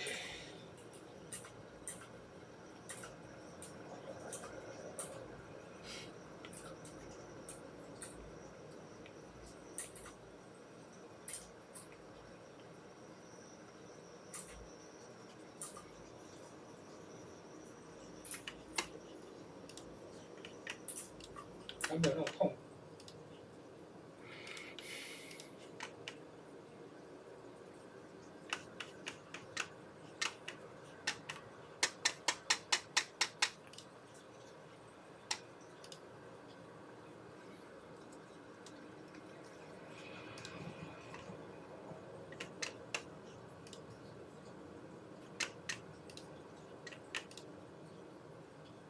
Welcome to Balance of Power. This is Bloomberg.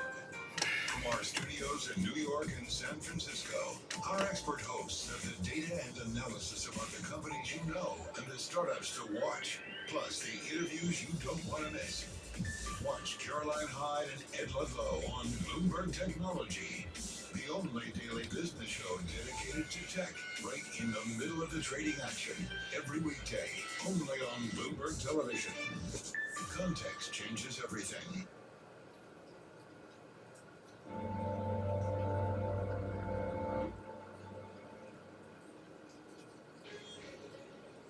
Global stocks are set for their longest winning streak of the year, with investors betting the Fed will soon signal it's ready to cut rates. U.S. President Joe Biden delivered an emotional and bittersweet call for Democrats to rally behind Kamala Harris at his party's national convention in Chicago. Selecting Kamala was the very first decision I made when I became our nominee. And it was the best decision I made my whole career. Plus, Israel has recovered the bodies of 6 male hostages who had been held up in the Gaza Strip. It comes as U.S. Secretary of State Antony Blinken heads to Egypt as he presses for a ceasefire deal between Israel and Hamas. So it's Tuesday morning, so let's take a look at the European markets, man. But it's incredible to think that only 2 weeks ago we had that huge sell-off in the markets that now seems like a distant memory. Now, stocks definitely ticking higher, maybe not as much as yesterday. We're seeing a bit of pressure on the FTSE, down some 0.4%, but we did have a pretty buoyant session on Wall Street. And again, this is on bets that the Fed With Jackson Hole approaching that very important speech of Jay Powell on Friday morning, we'll probably soon signal it's ready to start cutting interest rates. S&P futures gaining 0.1%. Gold spot. This is an extremely important move. We look at copper and gold today. It's gold at 2,550. 干不要弄我，我怎么都转了？ That matter and the insights you need. Let's get started. 然后呢？哎，好酷哦！我操！ Newsmakers and 哎，干那 movers. 然后那样 Is the Pulse with Francine Lacqua. 什么怪东西了？干，奇怪。 Good morning, everyone, and welcome to the Pulse. I'm Francine Lacqua here in London. So global stocks actually set for the longest winning streak this year on bets that the Fed will signal it's ready to start cutting rates. It comes as central banks diverge on the rate path ahead of the Jackson Hole meeting. Well, let's bring in Eric Nelson, macro strategist at Wells Fargo, and Justina Lee, Bloomberg Markets reporter. So thank you both for joining us. Justina, we'll talk about gold in a second. Eric, when you look at some of the diverging paths that central banks could take, I think it's just a really difficult call whether you put inflation above growth. I know they have different mandates, but what are you expecting to hear from Jay Powell? I think it'll be a relatively dovish message, right? I think the key message that we'll get is expanding upon what we heard from the July statement, which was the risks around the mandate are becoming more balanced, more shifting toward sort of unemployment rather than inflation. And so I think we'll probably kind of focus on that message. The question for me is we have a very, dovish expectation already. We're looking for, markets pricing in almost 100 basis points of rate cuts by the end of this year. Can he really meet that high push bar?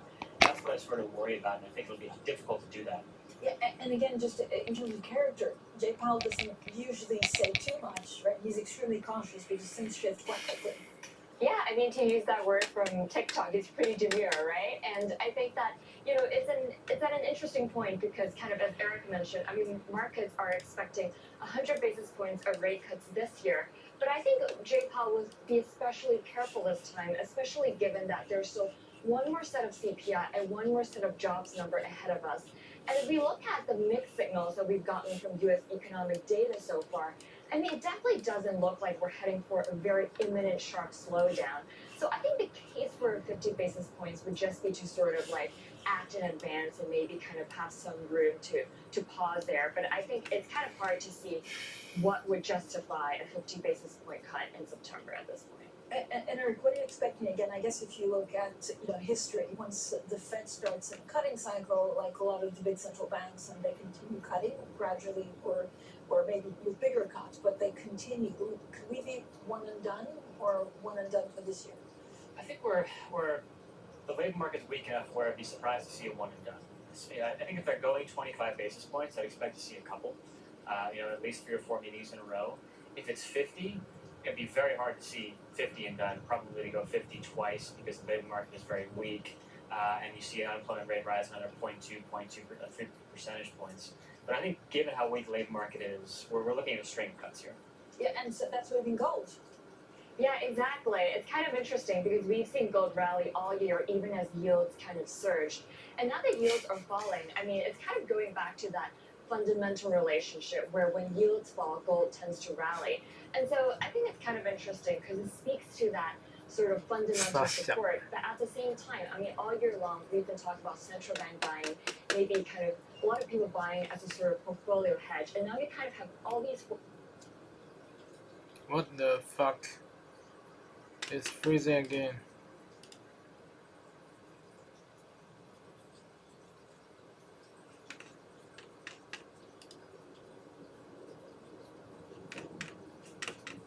Take away from that period? Was it just a volatile August? Was it an unwinding and carry trade that's been and done, or is it actually markets behaved as they should have? So that's a relief after the 3 years we've had. I think it was a very technical sell-off. What really makes me think that is credit really did not budge all that much. Yes, spreads widened. The volatility overall in the sector, the sort of conversations we had with investors and sort of the market participants, there was not a real recession concern.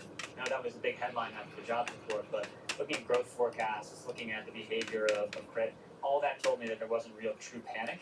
And there was some carry trade unwind, there was some technical unwinds in other sectors, and look, there's not really recession fears out there from people I talk to, and if that changes, that could be a real paradigm shift for everything, frankly. Are we underestimating the, I guess, lull that we're seeing in China? So we're just getting a breaking news headline, Justina, China weighing letting local governments issue bonds to buy homes. I mean, this is weaker.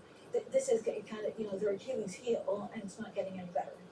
Yeah, I think the big question in China here, I mean, is we're probably going to get some slowdown in global demand. And so their export engine is unlikely to be able to support that growth target any longer. And so I think we're waiting for these like big moves to support consumption. And I think the one you mentioned is probably just one of them.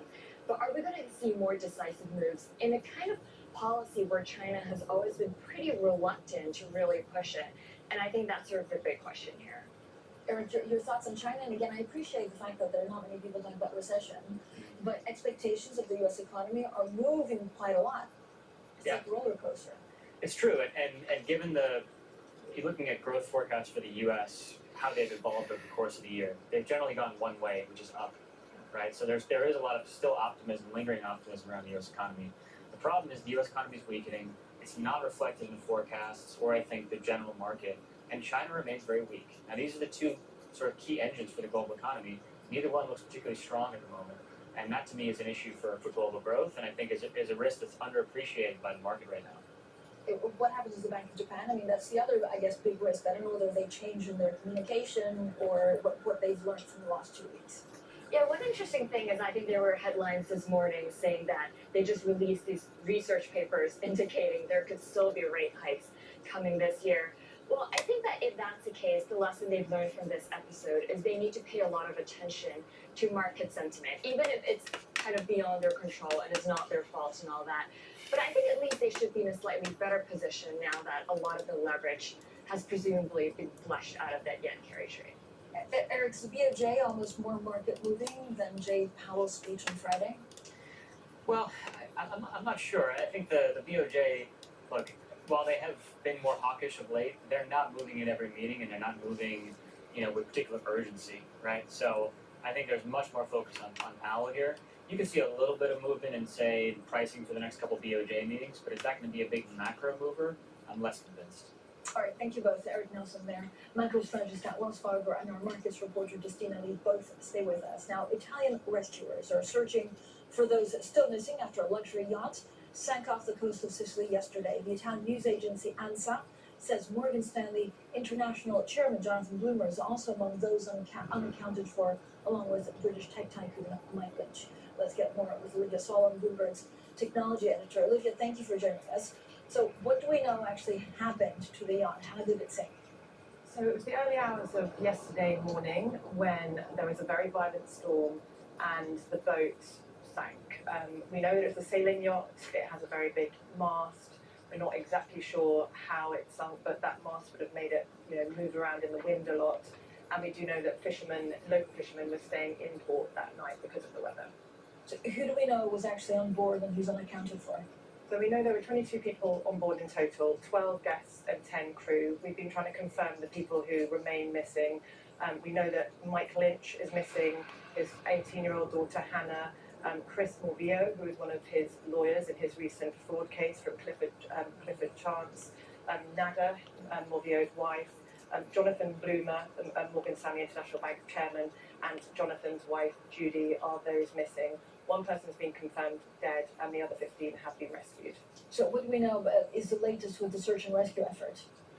The search and rescue effort is ongoing, but we're hearing from local reports that it's becoming less and less likely that any survivors are going to be found. The UK government's Marine and Accident Investigation Branch has sent out 4 inspectors to go and help the search and investigate what took place. Olivia, I know it's early days, but it just seems incredible because we're so close to the shore. Was this just a freak storm? It was a very violent storm. It's not super uncommon, but it was a very violent storm and a sailing yacht with a very big mast, which potentially made it more unsteady in the water. Olivia, thanks so much. Olivia Solomon, Bloomberg's technology editor. Now, coming up, more on what to expect as central bankers gather at the Fed's Jackson Hole Symposium. That's next, and this is Bloomberg.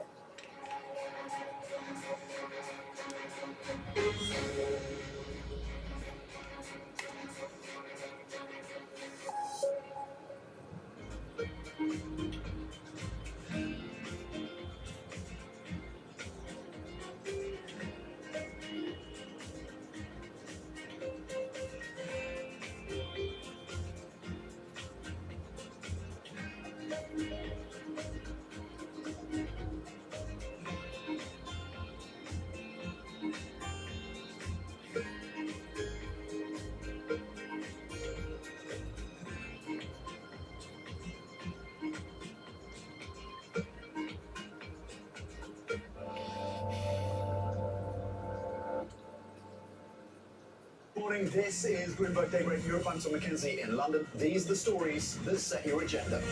Taking you from the U.S. market's close to the overnight session in Asia. We'll walk you through what you need to know to kickstart the European trading day. Live from our European headquarters, we bring you the day's top market-moving stories, unmatched expert analysis, and on-the-ground reporting from across the continent. Tune in every weekday at 6 a.m. London time, only on Bloomberg Television.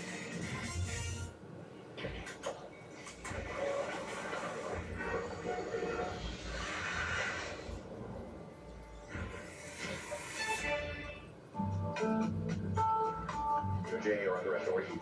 Face bigger challenges next. What's going to keep Green World Cup? This is a free As the economic picture. the intersection is a probably way to From the beating heart of global finance, economics, and politics, and wherever newsmakers are moving markets, Bloomberg brings you conversations that allow for deep discussions and important insights. What do you think the future is for inflation? Is this new normal? Are markets too optimistic? How do you worry about the things that are outside your control? How does the current fighting completely stop? I'm Francine Lacqua, and this is The Pulse, every weekday only on Bloomberg.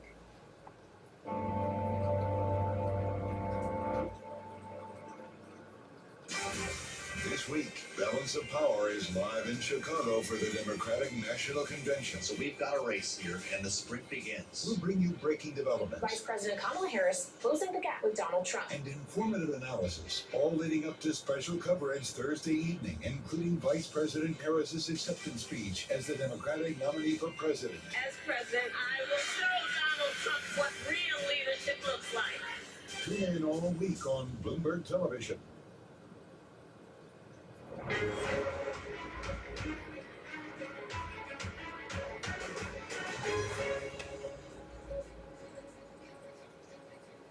The conversations that matter, the insights you need. This is The Pulse. I'm Francine Lacqua here in London. Now, still with us to talk about markets, Eric Nelson, macro strategist at Wells Fargo, and our markets reporter, Justina Lee. So thank you both for staying with us. Eric, we were talking before about the BOJ, and actually what we saw over the last 2 weeks. How much of the carry trade is still to be unwound? I mean, there were kind of bets were unwound, and then they were put back on. Yeah, I think quite a bit. I mean, just looking purely at the yen and looking at positioning in futures, 65% of that's been unwound. That doesn't mean dollar yen can't go lower, right? And I think the next phase of that dollar yen downside has to come from hard landing risks, right? Recession risks. Like I mentioned earlier, this is really not priced into the market, and that can really unlock us back to 140 or lower. I don't think we're quite there yet. I think what you've seen the last couple days has been a lot of focus on value. So the yen's performed, the renminbi's performed, but also Norwegian krone, some of these very cheap currencies. And you've seen a lot of flows back into emerging markets. And that right now is not so much about the carry trade as much as it is some of those unloved EM currencies. It's not the high carry Mex peso, it's other currencies. But Eric, so the Bank of Japan also released a pair of research papers highlighting the persistence of this inflationary pressure. So again, is there still a case to be made for another hike soon? I think so. I think they can go again in October. I think it's probably going to be a 25 basis point move. But, of course, this is very contingent upon market volatility. That was the message from Uchida a couple weeks ago. We know that if dollar yen is falling like a knife, like it was a couple weeks ago, the BOJ is not going to hike rates. It needs to be a calm environment. The Fed probably was moving in 25 basis point increments, not 50 in that scenario. So it's not necessarily going to be this unbelievable, support for the yen in that environment. We also know that the divergence of views on BOJ policy, of course, has been emerging among some of the candidates to become prime minister in Japan. So what's your take on what are you looking for in Japan again? Yeah, I think that really is a big question here. And I think, the dollar is a big factor here because a lot of people have been pointing out that if you look at a lot of the fundamental measures, the dollar kind of still remains overvalued. Of course, some of that is because of dollar asset buying. But are we still going to see a move there? And also, what's going to happen to kind of Japanese inflation, right? I mean, as the research papers pointed out, they're still looking pretty sticky. And that is the picture that we've been seeing globally. Bank of England, it's not dull, but actually the UK economy has been doing okay. Yeah, it's been doing pretty well, I'd say. Maybe one of the better performers in the G10. And, this was there's a lot of negativity towards sterling and the economy has shifted. I think in FX space, there is a lot of long positioning in sterling already. The BOE is priced for much fewer cuts than peers, which I think is fair. Like UK inflation's strong, growth is strong. We'll hear from Bailey this week. I'm very curious to see that, right? He tends to be more dovish than the rest of the committee. I think that's a risk here short term for sterling. But at the end of the day, it comes down to data. And I think sterling, you probably need to see the inflation environment shift for sterling weakness to come through, and we're just not there yet.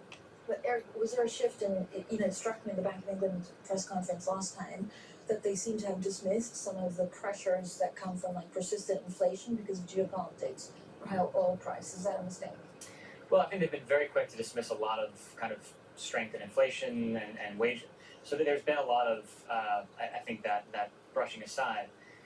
I think that it's fair for them to continue to maybe start cutting rates, right? Chief Economist Pill has made this point that even if they cut rates, they're still in restricted territory given where headline inflation is. Real wages are very strong. I think it makes sense to kind of take some of that top level restriction off. But it's going to be a slow process, right? They barely voted for a cut. It was 5-4 vote. They're probably moving every other meeting on every meeting. It's one of the most interesting actually central banks, but they've also been lucky because it's gone their way. Yeah, exactly. And it's kind of funny because we kind of did see this big split across the ECB at the last meeting. And I think a lot of central banks are kind of grappling at this stage with a lot of the sort of contradictory forces, right? I mean, if we think of what the ECB is facing, for instance, I mean, inflation has kind of picked up a little bit in July, but at the same time, we've seen a bit of a growth slowdown.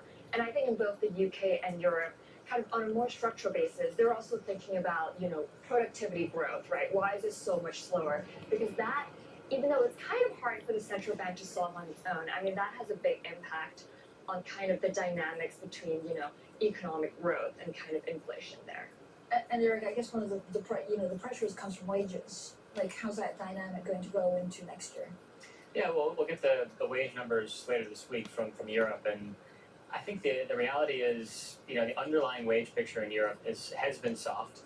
You've seen corporate profitability has definitely taken a hit, so it's pretty hard to maintain those higher paychecks. I think that's kind of the risk of the cycle that we're looking at here is corporate profitability continuing to deteriorate. That could hit the labor market, but that to me is more of a 25 story, and we're really just not at that point yet. All right, so thank you both for joining us. Eric Nelson there from Wells Fargo and Bloomberg's Justina Lee. Coming up, Anthony Blinken says Israel has accepted a ceasefire proposal and Hamas must now do the same. We'll have more on the U.S. Secretary of State's visit to the Middle East next, and this is Bloomberg.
The countdown is on. Everything you need to get the edge at the end of the market day. Big tech earnings kick off later this afternoon. Gilead is coming out right now. We have Take-Two numbers. Back to the markets, right? Our bread and butter. NVIDIA is one of the best stories of the tech space. That actually matters a whole lot more. It might shock some of your viewers. You're watching the close. Get ahead at tomorrow's trading with The Close, weekdays on Bloomberg. Context changes everything.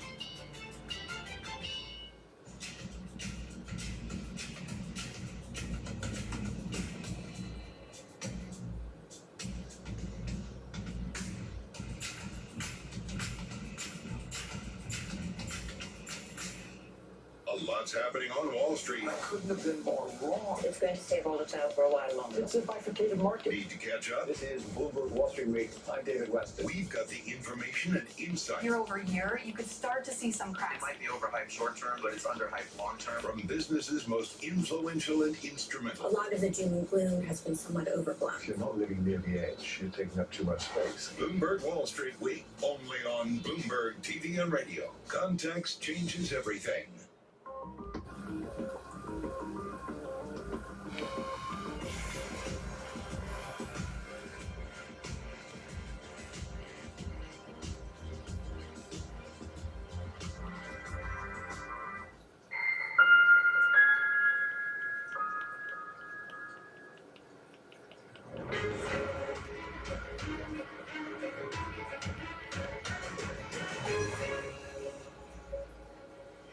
The conversations that matter, the insights you need. This is a pulse, and I'm Francine Lacroix here in London.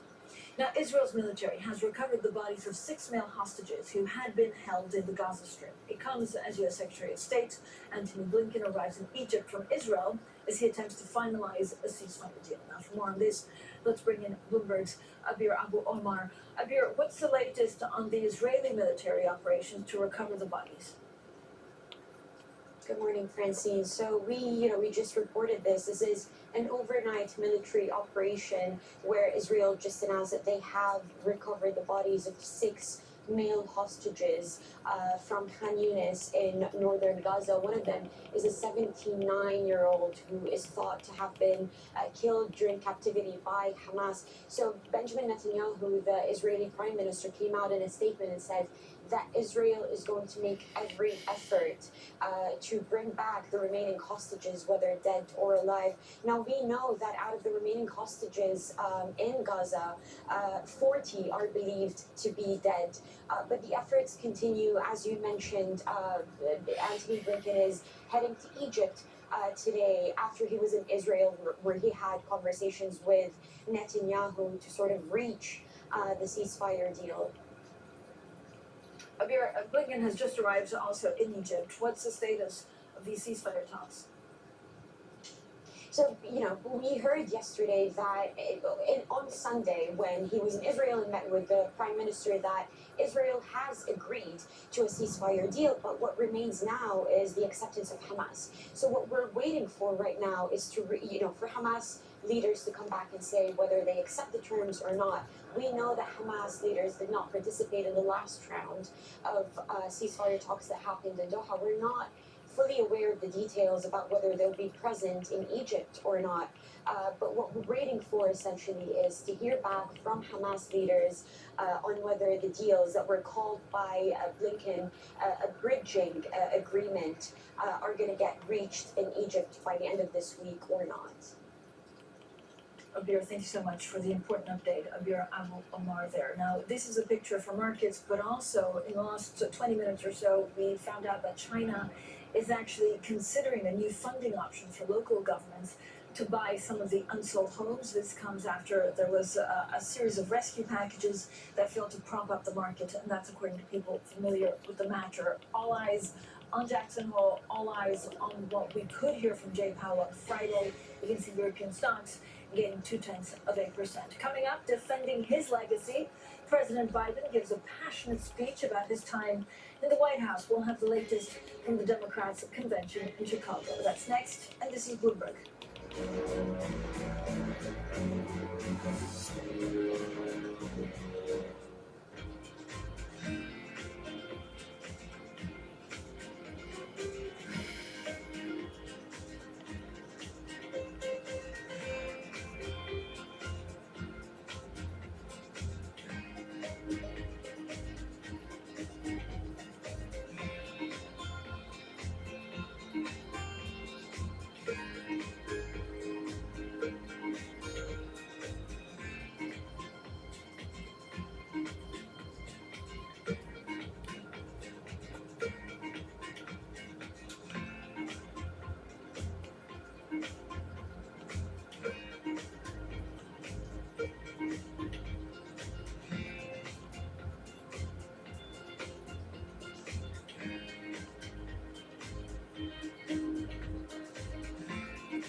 News in Tech are on Bloomberg. I don't like anthropomorphizing AI. I sort of believe it's a tool. It is got intelligence, if you want to give it that as moniker, but it's not the same intelligence that I have. Especially, I'm afraid of whenever it's some kind of AI is speaking for me. I want to be myself. I want to be the one speaking. I have AI myself. Actual intelligence. This industry of producing intelligence is one of the greatest opportunities I've ever seen. Instead of instruction-driven computing, it's now intention-driven computing. There's been a lot of us who've been working in AI for a long time. It's great now to see other people using it and seeing what some of the challenges are. To stay ahead in tech, it has to be much more than just software. So you need long-term investments in science and research. You have an ecosystem of companies coming together. It's causing a new industrial revolution. Nobody covers technology like Bloomberg. Context changes everything. It's the world's second largest economy, with a growing influence in global affairs. But geopolitical uncertainties, deflationary pressures, and questions about foreign investment linger. Bloomberg, the China Show, brings you the unmatched expertise you need to keep track of breaking news, in-depth market analysis, and the most influential newsmakers in and around China. Bloomberg, the China Show. Weekdays around the world, right here on Bloomberg. Context changes everything.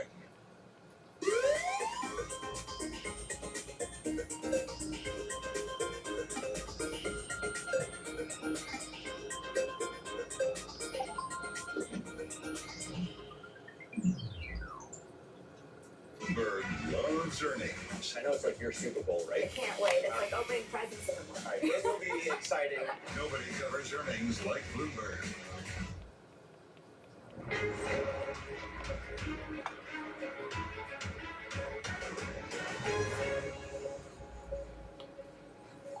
Well, good morning, everyone, and welcome to The Pulse. I'm Francie Lacqua here in London, and these are your top stories. Global stocks are headed for their longest winning streak for the year, with investors betting the Fed will soon signal it's ready to cut rates. U.S. President Joe Biden delivered an emotional and bittersweet call for Democrats to rally behind Kamala Harris at his party's national convention in Chicago. Plus, Israel has recovered the bodies of 6 male hostages who had been held up in the Gaza Strip. It comes as the U.S. Secretary of State, Antony Blinken, heads to Egypt as he presses for a ceasefire deal between Israel and Hamas. So let's go back to politics and focus on day one of the Democratic National Convention, where outgoing U.S. President Joe Biden has defended his time in office. Now, in a passionate speech, he underlined the credentials of Kamala Harris to be his successor at the White House. Selecting Kamala was the very first decision I made when I became our nominee. And it was the best decision I made my whole career. And she'll be a president our children could look up to. She'll be a president respected by world leaders because she already is. She'll be a president we can all be proud of. And she will be a historic president who puts her stamp on America's future. Well, for more on all of this, let's bring in Bloomberg's Vonnie Quinn, who's been following this very closely for us, and who's in Washington, D.C. Vonnie, I mean, it's a very difficult, balancing act. It's basically, he wants to show that he's still in charge of Biden whilst passing the baton. So did he put this balance right? He put to bed the emotional part of the speech quite early on, Francine. Right before he came on, we had a cavalcade of speakers that all became quite emotional. Chris Coons, for example, of Delaware, Joe Biden's home state, turning the "Let's Go Joe" into "We Love Joe," and that was a real moment in the hall where you could see that many of the almost 5,000 delegates were quite teary, and you saw Joe Biden walking up to the podium, hugging his daughter Ashley, who had introduced him, following Dr. Jill Biden, and as we see, wiping a tear from his eye, right? But he got up at the podium and he made sure to go into campaign mode, essentially. Very evocative language, talking about Charlottesville, the horror that happened there, and that being what made him want to run in the first place, to then listing essentially the achievements of his administration and tying Kamala Harris to each of those achievements.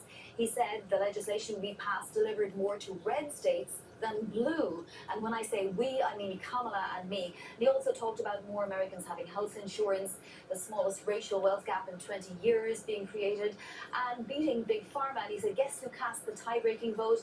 VP, soon-to-be President Kamala Harris. So really putting her up there in all of the achievements as a member of his team.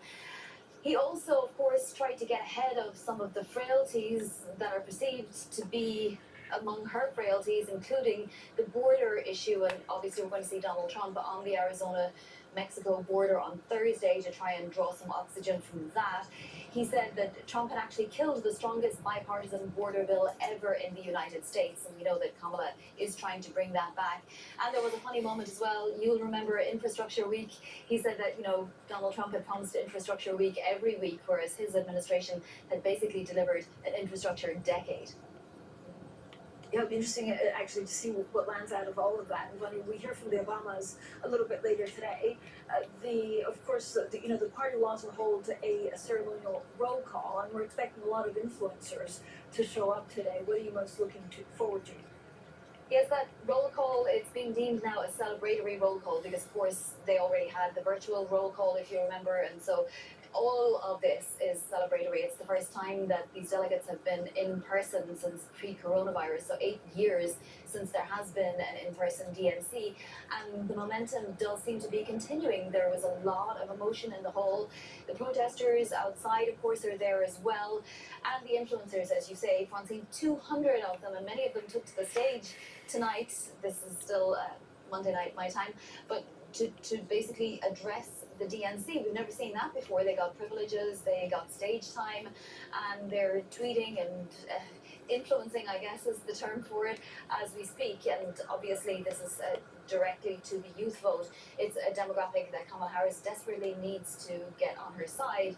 That and some other voters who have been perhaps turning slightly more red, including black male voters. We saw, almost 1 in 5 in swing states say that they were actually going to vote for Donald Trump this time around. Now that's up from 8%, which is a huge increase, although it's still only 1 in 5. But the Harris campaign obviously is going to want to bring some of them back into that stall. Ivani, very quickly, and we were talking about this yesterday, actually, that on the Republican side, the Trump camp may be also trying out new tactics, less personal attacks, more policy. I mean, you mentioned there the youth vote. Are there any other either, demographics or people that the Biden or the Harris camp has to go for? Definitely just swing state voters right now, right, Francine? Because we are seeing a bump in the polls for Harris. She has made up the Biden deficit, and in fact, if you take an average of polls, she is slightly ahead within the margin of error, not statistically significant, but slightly ahead of Donald Trump in some of the really key swing states. Even Pennsylvania is up for grabs right now, and we are still 10 weeks out. So the campaign does still have to make inroads into these states. Donald Trump, as you mentioned, has been traveling these swing states. This was not something that was on his agenda. It is now. We will be in Michigan tomorrow. He was in Pennsylvania today. And he's talking freely to everybody, including Bloomberg News. He was talking about the Federal Reserve and what he might do there. And when asked about housing, given Kamala Harris's promise to deliver $25,000 of a subsidy to those who are looking to get on the housing ladder, he said, well, we might do something about that as well. So it appears that everything is on the table for Donald Trump, as long as it pertains to something to do with Kamala Harris's policies. And we'll see more definitely to come during this week. Vani, thank you so much. Vani Quinder in Washington, joining us on the very latest, of course, of U.S. politics. Now, well, for more on this, Sarah Buffkin, who's assistant professor in political theory at the University of Birmingham, joins us.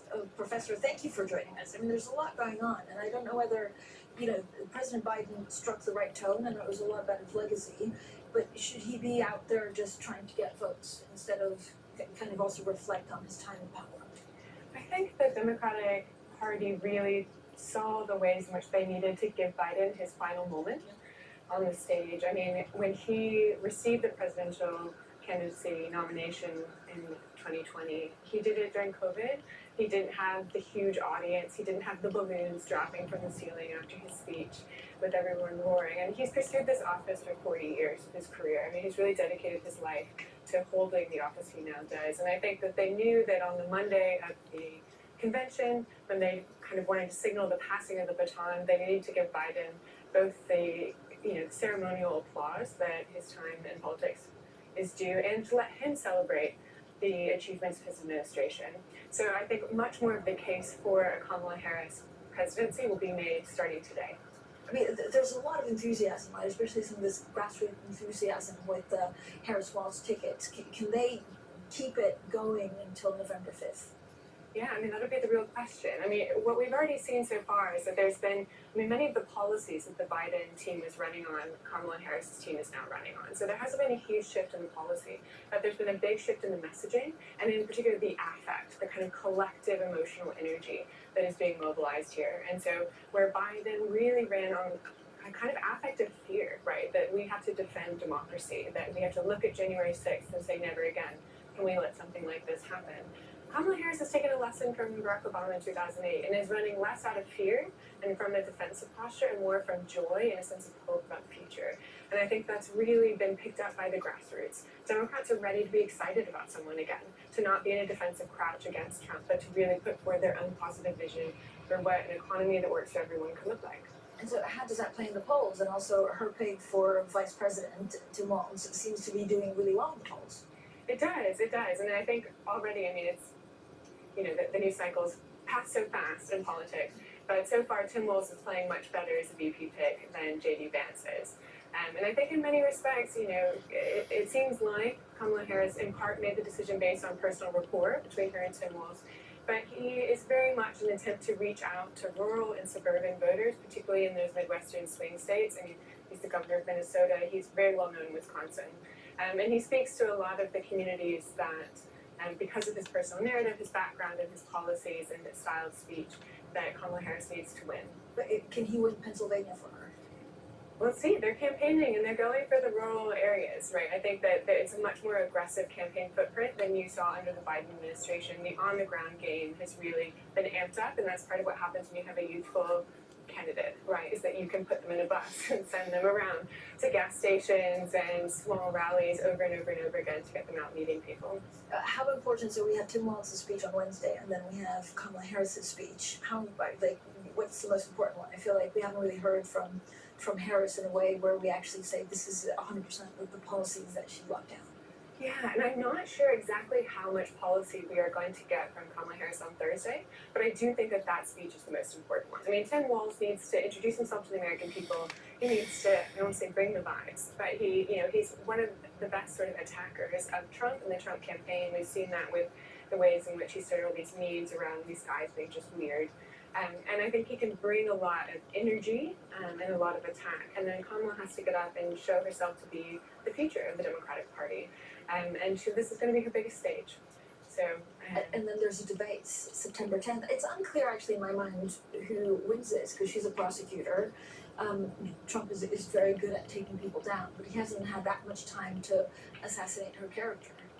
Yeah, I think that she is certainly going to have a sterner spine in a debate, and it won't be cowed as easily. She's been through tough cross-examination. She's done the Senate hearings, but Trump is a wild card, right? We remember him from the debate with Hillary Clinton when he just kind of stalked her around the stage and loomed over her and just cowed her with his physical presence.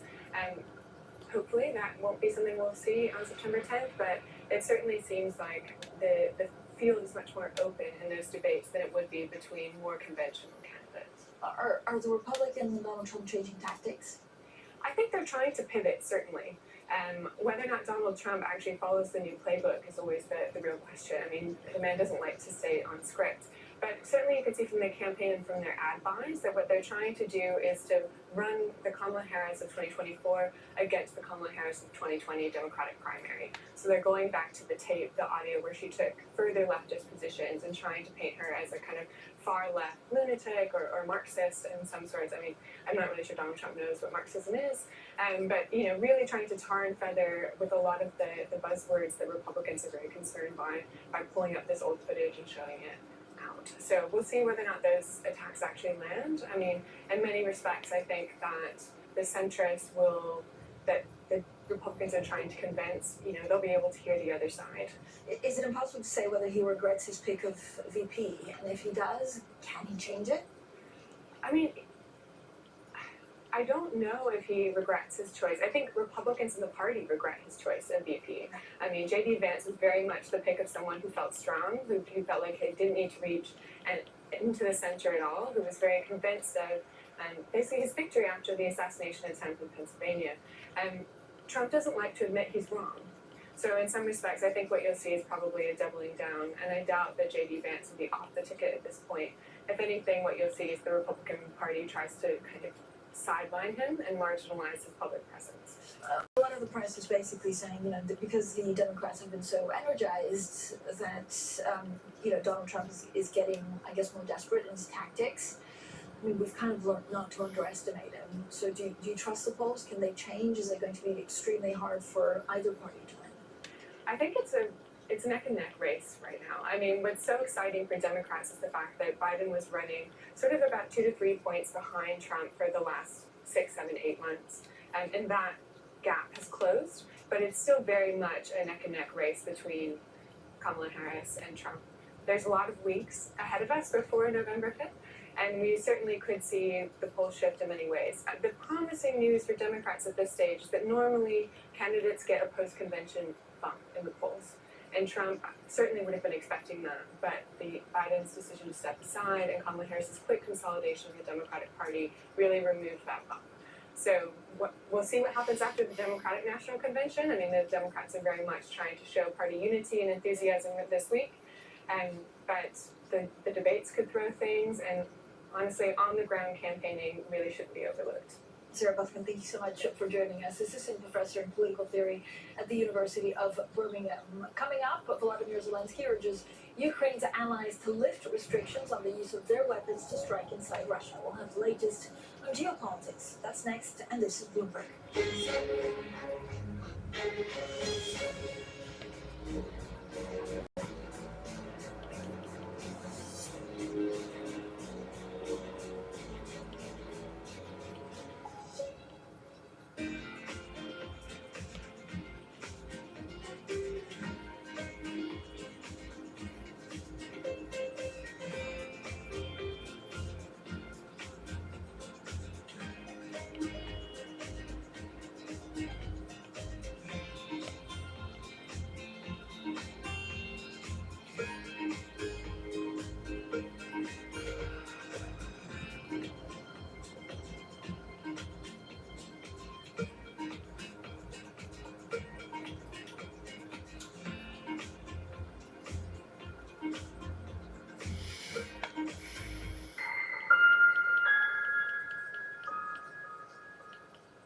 Welcome to the world of decentralized finance. With a surge in Bitcoin, you have crypto stocks also surging. Bloomberg's covering all things crypto, but people. This is a political attack, and we must hold our elected officials accountable. The transactions. Really a record-breaking moment. Bitcoin is the exit strategy. And the technology. Awareness is going to grow.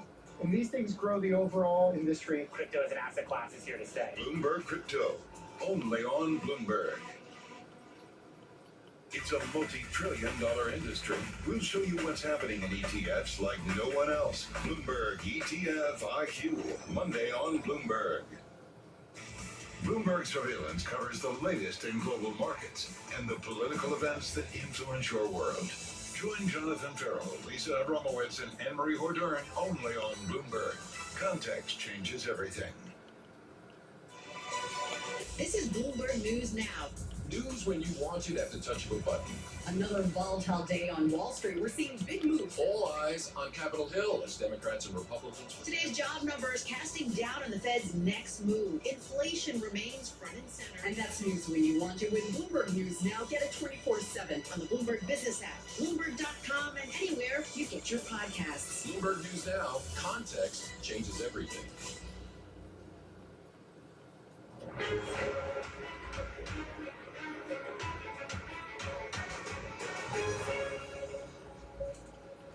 Ukraine's Volodymyr Zelensky has urged allies to lift restrictions on the use of their weapons to strike inside Russia. Now it comes as Kyiv continues its 2-week incursion into the Kursk region. Now for more on all this, let's bring in Bloomberg's Tony Halpin. Tony, thank you for joining us. So what are the latest developments in Ukraine's incursion into Russia? Hello, Francis. Well, Vladimir Zelensky was in pretty bullish mood when he was talking to Ukrainian diplomats yesterday. He said that essentially Ukrainian forces control close to 500 square miles inside Russia, that they're continuing to expand their presence there. And he was very much making the case that this vindicated his argument that Ukraine's allies should remove any restrictions on these long-range weapons. Because, as he put it, the red lines that Russia kept arguing would be the response were in fact illusory, and that there was no real response from President Putin to justify caution on the part of Ukraine's allies in allowing it to use the weapons as it sees fit. So, Tony, why is President Zelensky pressing allies for long-range weapons?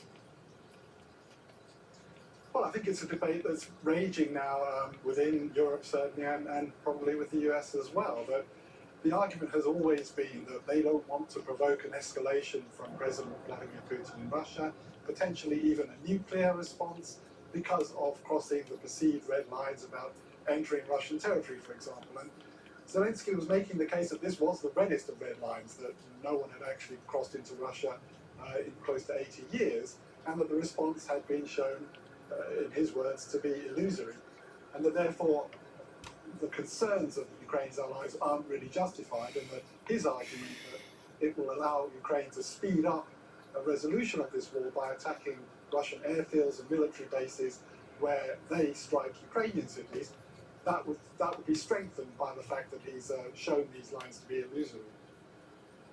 So, but what's the likelihood of that happening, given all the concerns around it? Well, I think there'll still be a great deal of caution among European allies, certainly, and I think in the US too. They have always argued that they need to help Ukraine defend itself. It becomes a bit more of a grey area in terms of helping Ukraine win the war, because there's arguments about what that actually means in terms of taking the fight to Vladimir Putin inside Russia. Tony, thank you so much for the briefing. Tony Halpin there with the very latest on Ukraine and Russia. Coming up, the Chancellor, Olaf Scholz, German Chancellor Olaf Scholz, heads to Germany's new $11 billion semiconductor project. We'll have more on the European chip story. That's next, and this is Bloomberg.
From our studios in New York and San Francisco, our expert hosts have the data and analysis about the companies you know and the startups to watch, plus the interviews you don't want to miss. Watch Caroline Hyde and Ed Ludlow on Bloomberg Technology, the only daily business show dedicated to tech, right in the middle of the trading action, every weekday, only on Bloomberg Television. Context changes everything. U.S. jobs numbers are released. Bloomberg has the report under surveillance with crucial data and expert analysis at terminal speed. Nobody covers jobs day like Bloomberg. Bloomberg covers the world with unmatched reach and resources. From more than 120 countries, the moment news breaks, 24 hours a day. Bloomberg. Context changes everything. Morning, this is Bloomberg Daybreak Europe. I'm Tom McKenzie in London. These are the stories that set your agenda. Taking you from the U.S. market's close to the overnight session in Asia. We'll walk you through what you need to know to kickstart the European trading day. Live from our European headquarters, we bring you the day's top market-moving stories, unmatched expert analysis, and on-the-ground reporting from across the continent. Tune in every weekday at 6 a.m. London time, only on Bloomberg Television.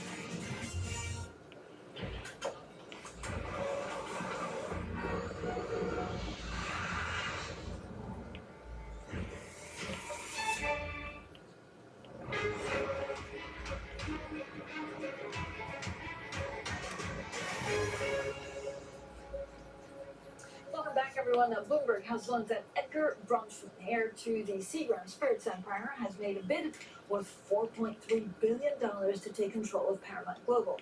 Now, the parent company of CBS and MTV has already accepted an offer from Skydance, led by David Ellison, the son of Oracle co-founder Larry Ellison. The agreement with Skydance includes a 45-day period during which Paramount can review other offers. And AMD shares surged in New York after the company announced it's buying server maker ZT Systems. Now, the cash and stock transaction values the deal at nearly $5 billion. ZT has extensive experience making server computers for owners of larger data centers. Now, the takeover boosts AMD's efforts to challenge NVIDIA, which has been the runaway leader in the market. Now, the German Chancellor Olaf Scholz is visiting the site of a new $11 billion semiconductor plant in eastern Germany. The facility, which will be 70% owned by TSMC in partnership with several European chip makers. Now, let's get all of the details from Bloomberg's Oliver Crook in Berlin. Good morning, Ollie. So how big is this project, and why did it end up in Germany?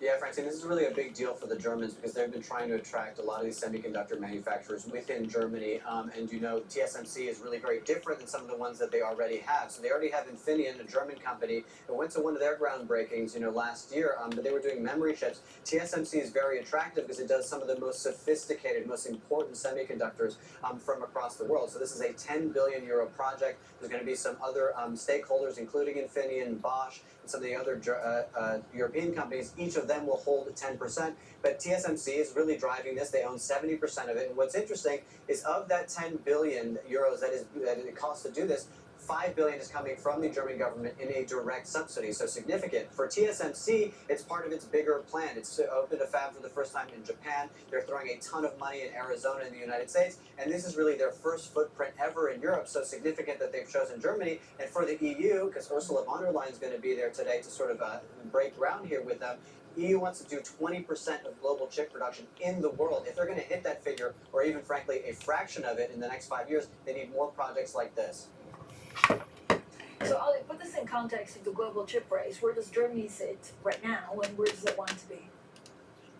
Yeah, so Francine, listen, all of the wealth that has been generated in Germany over the last 20, 30 years has been from owning industries that are basically slowly waning and are not sort of very innovative in terms of where their place in the modern world. What they want to do with this is try to attract some of those future-facing industries like the chip industry within Germany. And so they've done that. They've cultivated it in what they call Silicon Saxony in Dresden. So they've thrown a ton of money at this. 5 billion to TSMC, 10 billion to Intel to really build that ecosystem, because they need a lot of companies building this stuff for the auto sector and industry, but they also need to attract the labor force so that you have people that can actually do these really complicated jobs here in Germany, and this is their endeavor to do that, and they're throwing billions and billions of dollars at it to try to get it to happen.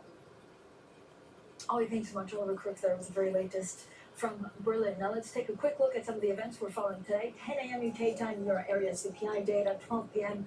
we have Turkish Central Bank rate decision, and that's before the U.S. market open. Lowe's earnings, and then of course it's the Democratic National Convention, day 2, and then we have a number of Fed speakers, including Raphael Bostic and Mr. Barr. Up next, Bloomberg Brief, Danny Berger, Manus Cranny in New York, and this is Bloomberg.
first of all, global trade, which had adverse consequences that we're learning about to this day, still unleashed an enormous amount of gain for humanity. And with the rise of global trade became the rise of information sharing around the world, which rapidly accelerated the trajectory of mankind. I mean, of note, the Chinese, for example, are leaders in solar, they're leaders in EVs, they're leaders in a number of emerging technologies. In a world which is more splintered, we'll see the gains that the Chinese have achieved in these important areas not shared by the Western countries.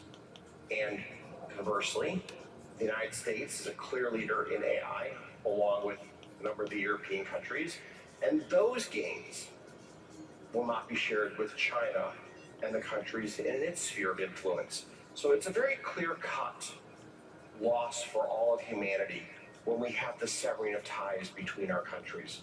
On a practical level, is it getting harder to manage the risks you face? I think that one has to be aware that there are more tail risks that are harder to ultimately manage.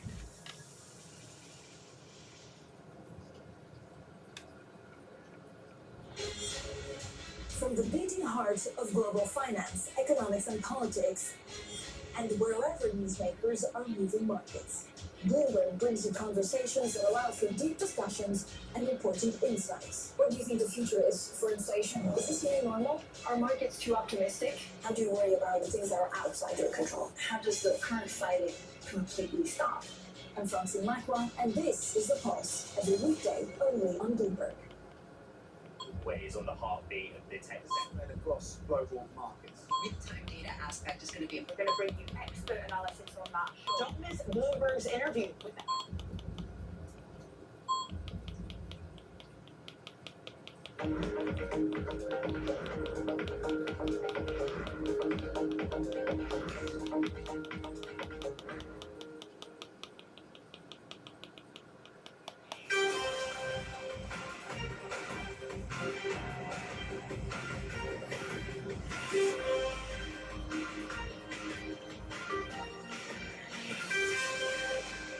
Good morning from our global headquarters in New York. I'm Manus Rennie alongside Danny Berger. Welcome to Bloomberg Brief. Let's set your agenda.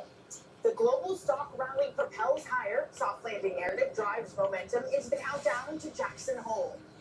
Passing the torch, President Biden kicks off the Democratic National Convention, endorsing VP Harris. Republican nominee Trump focuses on his economic vision. And a message to Hamas: say yes to the ceasefire deal. Secretary Blinken travels onward to Egypt. Good morning, Manus. Danny, good morning. Day 8 of the U.S. equity rally, $3 trillion added globally.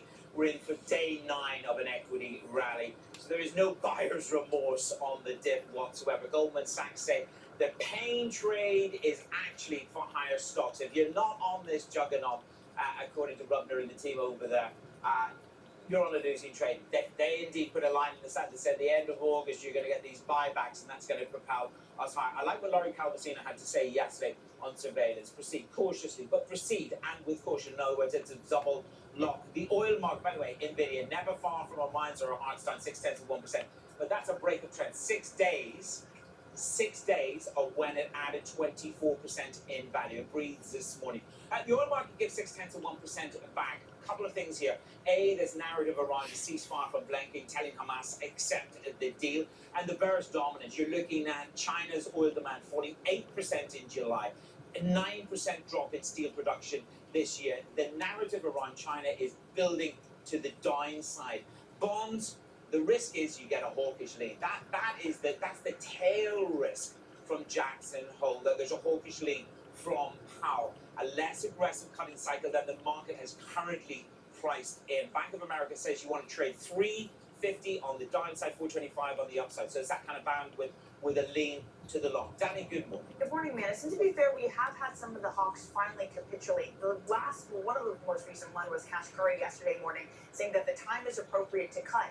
But even within that was a reason not to buy bonds, Manus. He goes on to say that I'll probably in the camp of, hey, let's take a more measured approach because we don't know where our destination is going to be. We keep hearing this of Fed policymakers saying, it looks like now is the time to cut, but we need to be judicious and measured in that approach. And if you put those two together, one is a pivot by Kashkari, but then daily talking about a gradualist approach. So I think that this is where the tail risk, as we go towards, this is what I said to you yesterday, the tail risk is a slightly more hawkish cut than perhaps the narrative that we've been hoping for. Pop the earpiece back in, and we'll all be able to hear. We'll all be able to hear what's going on in just a moment. I just feel like I'm done with Facebook. I don't want to hear any more of this. No, but it is this weird thing, right, where you still have more than 25 basis points priced into the bond market. So the question can still be asked, are equities and bonds saying something different? That there still is this momentum in bond markets that maybe we'll get 50 basis points of cut somewhere. Whereas equities went from growth scare to growth euphoria. Exactly. We're what, 1% away from all-time highs? Yeah, I mean, and plus, if you're at all-time high on the equal weight, and that's the other thing just to bear in mind. There's so much breadth. There is so much breadth. The one final thought I'd put is this: there was a great conversation. It was the ADB chief economist, and she said, "Look, put the brakes on the fear mongering. Define what is normal. Define what is normal, our new normal in a post-COVID world where you're going to cut rates. Where is the new neutral rate? What do we need to wrap our hands around in terms of an unemployment rate that is more natural?" Yeah, but of course, recession, no recession is binary, and you get Session, market. no session. There is indeed a session, I promise you. We're on Market session, 8:30 a.m. this morning. In the meantime, it is 5 a.m. We're getting through these markets, but we also have politics to cover. Over in Chicago, the Democratic National Convention kicked off with President Biden touting Vice President Kamala Harris, calling his party to rally behind her. Selecting Kamala was the very first decision I made when I became our nominee. And it was the best decision I made my whole career. And she'll be a president our children could look up to. She'd be a president respected by world leaders because she already is. She'll be a president we can all be proud of. And she will be a historic president who puts her stamp on America's future. Meanwhile, Republican nominee Donald Trump takes a jab at his opponent, saying her plan to aid first-time homebuyers is, quote, a big mistake, but then, of course, said that he himself